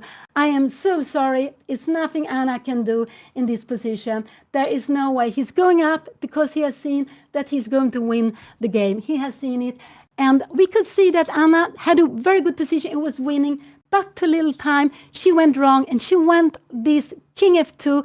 I would say king f2 was the first move of getting wrong. And now she is going to lose. And chess is like that. It's so cruel. Her opponent made mistake, Anna, because he had a pleasant position. And now Anna has no chance at all. She will not be happy. But I cannot see that she will save this game. Only because she will go e5. But he takes the bishop. And he will take the bishop. And we will just take on f6. And this is, we can go queen e2 check if he wants to, king d1, and we take another queen. This is absolutely just winning. So this is what happened. Anna just, with little time, she went wrong. The pressure of the time, and she made, yeah, so I'm sorry. I'm sorry. Anna has such a huge position, such a nice position. And yeah, so, but just stay here. Let's stay. The game is not over, but I cannot see any way of her to defend it. Her opponent can even go bishop take e5, but he will not do that. Take here and queen take e8, or bishop f7, of course. You see, I'm so tired. You can just take it. So he can even go bishop take e5. Everything is fine, and now you take here. Everything is just winning here for black. I think he will take the rook, but it doesn't really matter. Whatever he's doing, he can go bishop g5. Whatever he's doing, he's just winning on the spot. Yeah, so today it is the time management, I would say, but it's also some putting the king on f2. This is her big mistake. This is her. He took on d2, he took quickly, and now there is just, Anna will take on f6, but there is just nothing she can do. There will be a new queen on board here now. So, yeah. But today was also morning round. She played more slower than she has done in other games. She played slower than she has done in other games today. And it's a morning round. And yeah, so yeah, I'm so sorry for that. Because she has hurt very much when you're losing. But there are new more games to become. And there are a very, very big lesson to be learned from this game. It's absolutely a lesson to be learned from this game. So we see, he played queen take f1. That is also a way of playing it. He wants the king take f1. He's taking check here now, king e2, and we have a rook to e2 here now. Then we have king. What is he going to do? No, he can go queen c2 here, and he will in the end pick up the knight. So this is what he played. He played queen take f1. Anna has no choice. She will have to take it, and there we have someone, we have an arbiter, because he's a referee, and she took it. She played king f2. Did she play king f2? And it was a mate. And here we can see black won the game. She even, was this what was happening? King, because here she had a little chance. After this meme, if go here, she would actually be in the game still. She would actually be in the game still. I don't know if Anna lost for time or if she just went into the mate. It could have been that she went into the mate. So, but just stay here now. Just stay. You have to cheer her up. Anna will, of course, be sad of what has been happening here now. But she will be with you at any moment. So just stay here, and we have to cheer her up. And this is what happened. You know, I have lost lots of games like this. I have been winning, but in time pressure, I have done the most remarkable mistakes. So what Anna has been doing today, I have also done today. So shouldn't be too harsh. But it's a lesson to be learned. And one is time management. The other thing, the king. It has to be on a white square when your opponent has a black square bishop. If Anna's king was g2, everything would have been working for her. She could have played the way she played, but not with the king on f2. Anna will be back with you. So she's having 3 out of 6. She has 50%. She has won 3 games. She has lost 3 games. Tomorrow there will be a new game. And tomorrow will be a game in the afternoon. I think Anna will be very happy for that. She will be playing tomorrow at 4 o'clock Portuguese time, 5 o'clock Central European summer time. And now we have Anna. She is back here now. She is back here. Hello. I'm too tired. Wait, can I hide somewhere? Let me see if I can just... Wait. Let me try to find... Oh, this is the bathroom. Should I go in here? Okay, I'm gonna go in here. Oh, okay, no, I shouldn't go in here. Wait, sorry. I'm trying to find a place where there's no noise. Okay. I'm too tired. I had no control of the position whatsoever. But yeah, I'm too tired. I've slept like 3 hours the past 3 days every day, and I just felt, yeah, like I think I was fine in the beginning, but I felt like I was taking too long because I wasn't really being able to think properly, and then I just blundered everything, and then I was so tired that I forgot to press my clock. I didn't even notice that I hadn't pressed the clock. Like, I need to rewatch a retime because I literally forgot to just press it. Like, it's actually crazy. I don't think this has ever happened to me in an over the board tournament. Like, okay, I'm losing in that position. I missed rook e2 check. I think it's checkmate in a few moves. But I mean, I literally just forgot to press the clock. That's how tired I was. Like, king f2 is a crazy move. I should go king g2, I'm pretty sure. And I knew that king f2 was bad, but I just wanted to trade off the queens, and then I thought my king was slightly better enough too. But I mean, there's no reason to ever lose this game. Like, it was such a winning position, which I know. It's just like, yeah, I literally just sabotaged everything. But it's just because I'm too tired. Yeah. Anna, can I say just one thing? There is a very, very common rule. If your opponent has a bishop, you should not put your king on the same No, color Mom, bishop. I know this rule. I've You known know this rule this since I rule. was 7 years old. Yeah, but I also know this rule. so this was the only, I would say this was a blunder. Not a blunder, it was a mistake. But you could go king g2 next move. You could go back next move. So you could have done it later. No, yeah, I know. So it was but you played so nicely. Actually, the opening, I'm not so happy when you take on e4 because it gives black very easy play because he gets control of e4. So this is not the move I liked so much. But after you play very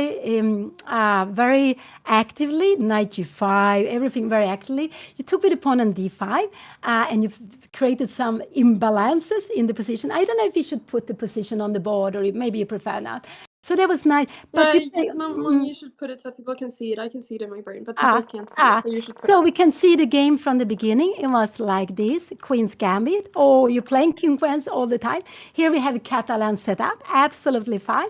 He played b6, yeah, that's possible. Here, you can go b3, you can go knight d5. Oh, sorry, now we got the last position on the board, yeah. Let's see where we need to go here. So here we have the position. You go b3, yeah, that's fine. Bishop b2. But when you go knight d4, I like queen c2 simply. Or so. I mean, wait, Mom, we maybe don't have to go through the whole game. Just Yeah, maybe yeah, a certain okay. position.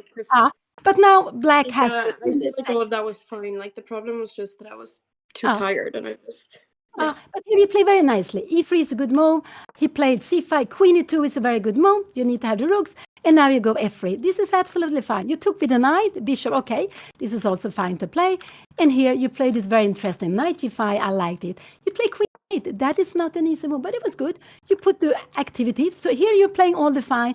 And now when you go knight d2, I would be solid with knight d2, but you went d5, take.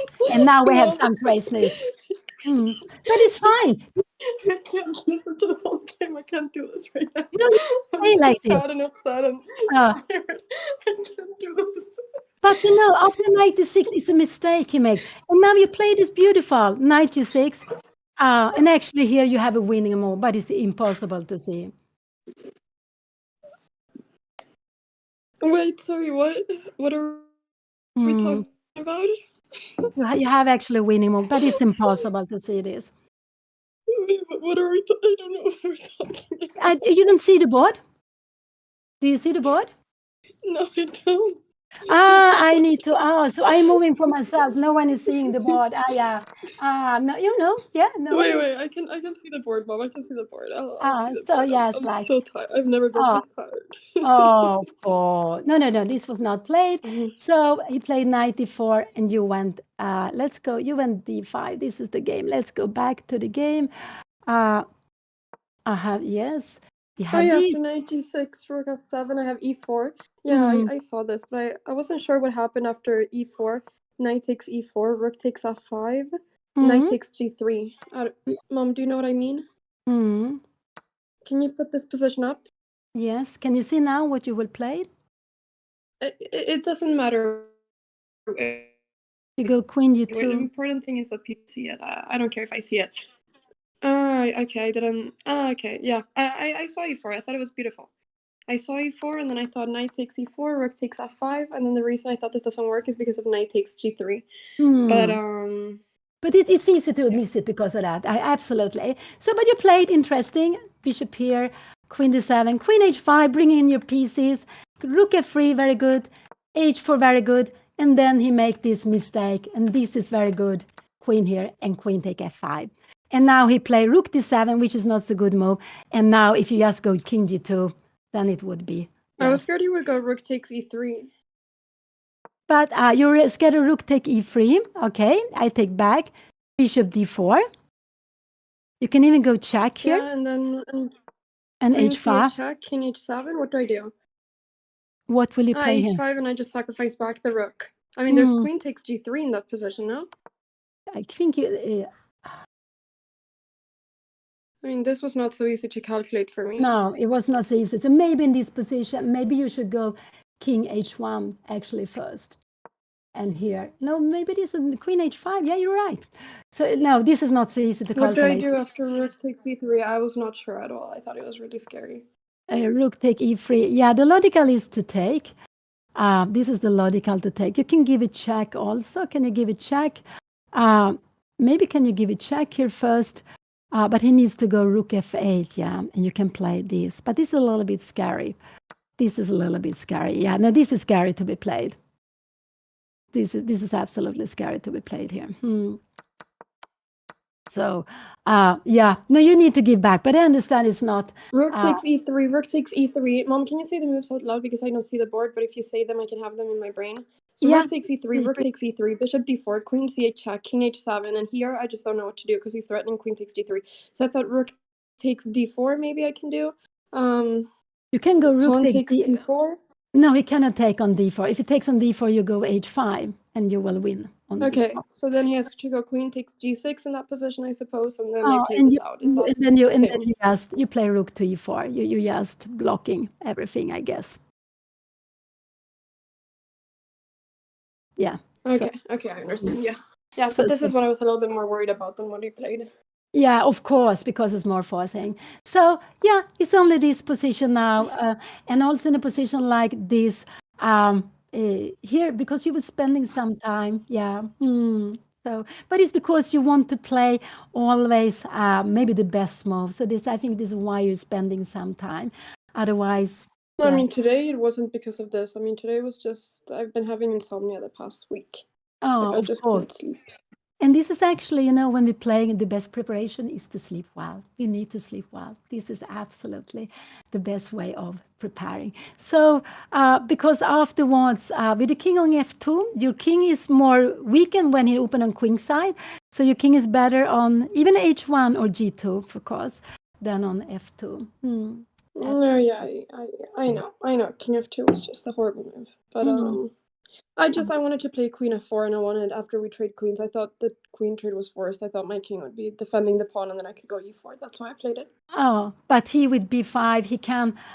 And actually, I was also worried of the b5. He played his, he played his b5 queen in 6. He could start attacking your rook. I didn't know how you were going to attack the rook, but he went c4, which was also very strong, though, c4. Probably you should not taking on c4. Maybe e4 was e4 better? No, e4 would have created the same problems. Yeah, it would have created the same problems.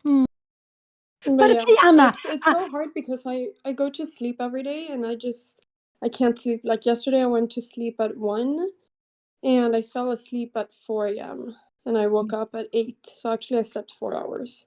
Yeah. And No, then no. the day before, I slept 4 hours as well. And then the day before, and it's so annoying because I just don't know how to fall asleep. I've never really had this before, so I'm just not sleeping, which I think is just making my brain being very, yeah.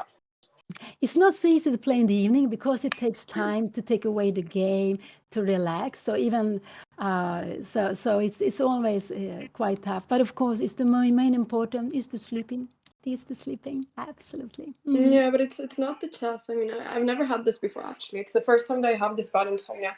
I used to get it sometimes, maybe like one night or two, but this has been every single day since I got to Portugal. So I think now at this point, my brain is just fried. Oh, I But think yeah. so also. Yeah, because it's obvious when you make this kind of mistake. But you can be calm. I have made this mistake. I made much worse the mistakes than you have during the years. So I have made all of this, but much worse also. So this is, so just keep No, I mean, on. I'm not even upset. Like, it's like I know why this happened. I just, yeah. If I'm so tired that I can't even see that I haven't pressed the clock, I'm not able to play chess. Oh, of I'm not able course. to calculate 20 lines if I'm not even able to remember to press the clock. Of course, of course. No, that really it shows that you're so tight. Also because you have very little time. This can happen when you have more time, I believe. But when you have very little time, this is very action. You make the move, you don't have so much time for the move, and then you press the clock. So it really shows how tired you are. But yeah, it's okay. It's okay. I've tried to get melatonin, but I just don't really know where to get it. So I don't really know But now at what least to do with that. you have a long time. You will not play before tomorrow evening, so this is something good. No, I'm playing in 2 hours, Mom. Are you going to play the Blitz tournament? Yeah, I have to. You have to. Oh, yeah, that's very, very tough. Okay, I hope you will enjoy it, but I hope it will not be too long, that you can take away the games after that. But maybe, okay, if you enjoy it, I would not be able to play a classical and then a Blitz after that. I'm gonna play a Blitz tournament now, chat. What do I do? I don't know if I should laugh or cry or sleep. What am I gonna do with this Blitz tournament? Oh, okay. But okay, I hope it will not be too long, not too many games, no? Maybe And then, Mom, you know what there is tonight too? no? Tonight they're having an official big dinner and a chess party. Oh. Oh, so there's not so much time to rest here. Not so much time. But maybe this is a good way of thinking of something else. Maybe it's a good way of taking away the chess. No, I don't want to take away the chess. I want to sleep. Yeah, of course. Of course, of course. So, but anyway, Anna, to get this winning position, this is very important to be able to do that. You have got this fantastic position. You put fire on the board, and you find it very beautiful idea. Everything was fine. It was only mistakes afterwards, and it's tired. You have also very little time, and then it's easy to go wrong. So it's just to keep on and to keep on, absolutely, and to remember that your mom has done all of this so many times. All of this. No, yeah, I know. I mean, I'm actually not even sad today. Like, I don't think I've ever lost and been so not sad as I am right now. I don't even feel sad. I just feel like I'm not. Yeah, I just want to fix the problem that I'm having. I don't really know. Because it's harder for me to play quickly and think about this when I'm just so insanely tired because I spend a lot of time. Of course, I spend a lot of time it takes my brain longer to calculate, and I just have a harder time assessing positions. Yeah, of course. No, that's normal when we're tired. And that's also why normally when you played morning round today, it was morning round. Normally the moves come slower. So I think this was quite natural that you played slower today, just because it was a morning round than you have been playing the other games. Yeah, but it's not even the morning round. Like, it's just, I think, my insomnia. But it's okay. It's okay. We'll come back stronger. I'm gonna try to hopefully fall asleep today. So hopefully it'll work. Sorry, chat, that I played so badly. I think I did like a 200 elo mistake. That was a super stupid mistake. And I know that King F2 just goes against the chess principles, but it is what it is. I'm gonna go ahead and try to get some sleep. I'm gonna try to win this Blitz tournament. Wouldn't it be so fun if I won the Blitz tournament somehow? I think that would be so funny. If I just went against everything and just won the Blitz tournament. That would be quite something. So I'm gonna try to do that. I'm not gonna stream it, but I will be recording it, I think. And I'm gonna see if I can get a nap before the Blitz tournament. So yeah, thank you so much for watching. I'll come back stronger tomorrow. We have the next stream tomorrow, 5 p.m. CST, same time as always. Actually, you know what? Let's talk about some good news. I've had enough of bad news. I have an announcement to make. And this one involves my dear mother. Because sometimes I lose a chess, but fortunately my mom is better and she a lot of times wins a chess.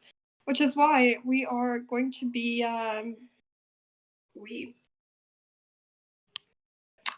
me and Gotham Chess are going to be hosting a big match in Stockholm between the 28th of October and 2nd of November, which is a match between Gotham Chess and my mother. And we've been spending a lot of time working on this behind the scenes, and now it's official. So between the 28th of October and the 2nd of November, my mom and Gotham Chess are going to battle it out on the chessboard in Stockholm, Sweden. So he's flying to Sweden for this. And I am very, very, very excited for it. It's going to be a mix of classical chess, rapid chess, blitz, and it's going to include a lot of things, and it's going to be a lot of fun. It's going to be streamed on my channel and Gotham Chess's channel. So we're doing this together. I'm going to be commentating alongside, well, one more person, and it's going to be a lot of fun. So yeah, that is happening in the end of October, and I'm really excited. We're also planning on doing a fan event, me and Gotham Chess, but more information about that, if you're in Stockholm, Sweden, will be coming when the tickets are for sale for that. So I'm very excited about that. It's going to be a lot of fun. It's going to be part of Gotham's Road to GM because the games are going to be rated, so it's going to be like a FIDE rated tournament. So yeah. Yeah, I'm excited too, I must say. Thanks, Mom. I hope you're excited. Of course. Are you going to be preparing a lot for this? Oh, I will have to. I will absolutely have to. But My mom said that she's going to spend all of October practicing chess for this. She said this is the biggest match. oh, yeah, I haven't played an official match for some time, I believe. I haven't played so many. Okay, we played these mini matches in the World Cup or the Women World Championship. So, yeah, but that will be very exciting. Absolutely. And tough. Oh. It's going to be a lot of fun. So I hope that you guys are excited. I am very excited. Gotham is very excited. He's going to announce this soon. Do we have, by the way, we have the little overlay, right? We have the little overlay. Did you guys see the little cool graphic that he did? Did you guys get to see it? I don't know if it showed up on the screen. We did see it? Okay, perfect. Yeah. We did see it. Okay, perfect. All right, amazing. All right. Well, we'll be talking more about that. We might do some more official announcement, but now you know that this is happening in the end of October, and we've been working really hard on making this happen, and it's going to be amazing. So you guys are up for a really cool match. So yeah, it's also one of the first things that I ever organized. So organizer Anna, like I'm taking on some new roles, chat. I'm so excited. I'm taking on some new roles. I haven't really organized a lot of things in my life. So yeah. All right. I'm gonna try to get some food. I'm gonna get a nap. I'm gonna try to do well in the Blitz tournament, and then I'm gonna cry. No, I'm not gonna cry. I don't know if I'm gonna cry. Okay, I'm gonna go. Thank you guys for the support.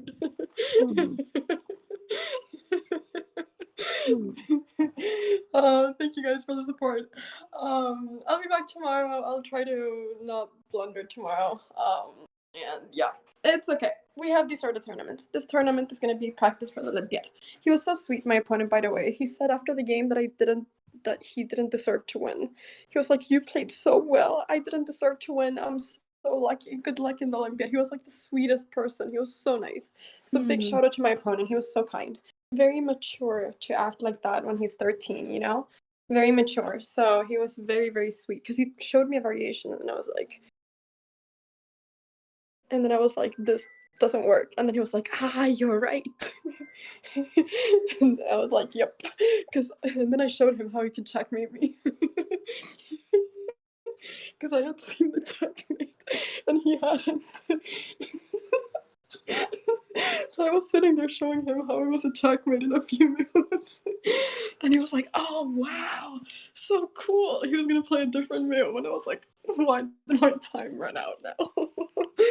Yeah, anyways, I'm gonna go and sleep.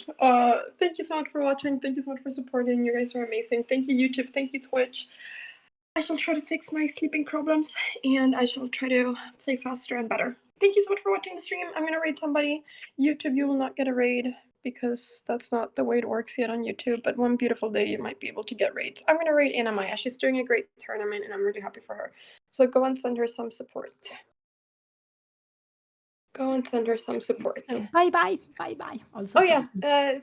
Thank you so much, Mom, for commentating. Chat, say thanks to Mom for commentating. It's so good to see you back here, Mom. And yeah, thank you so much for the support. Bye. Cheer up and sleep. Bye.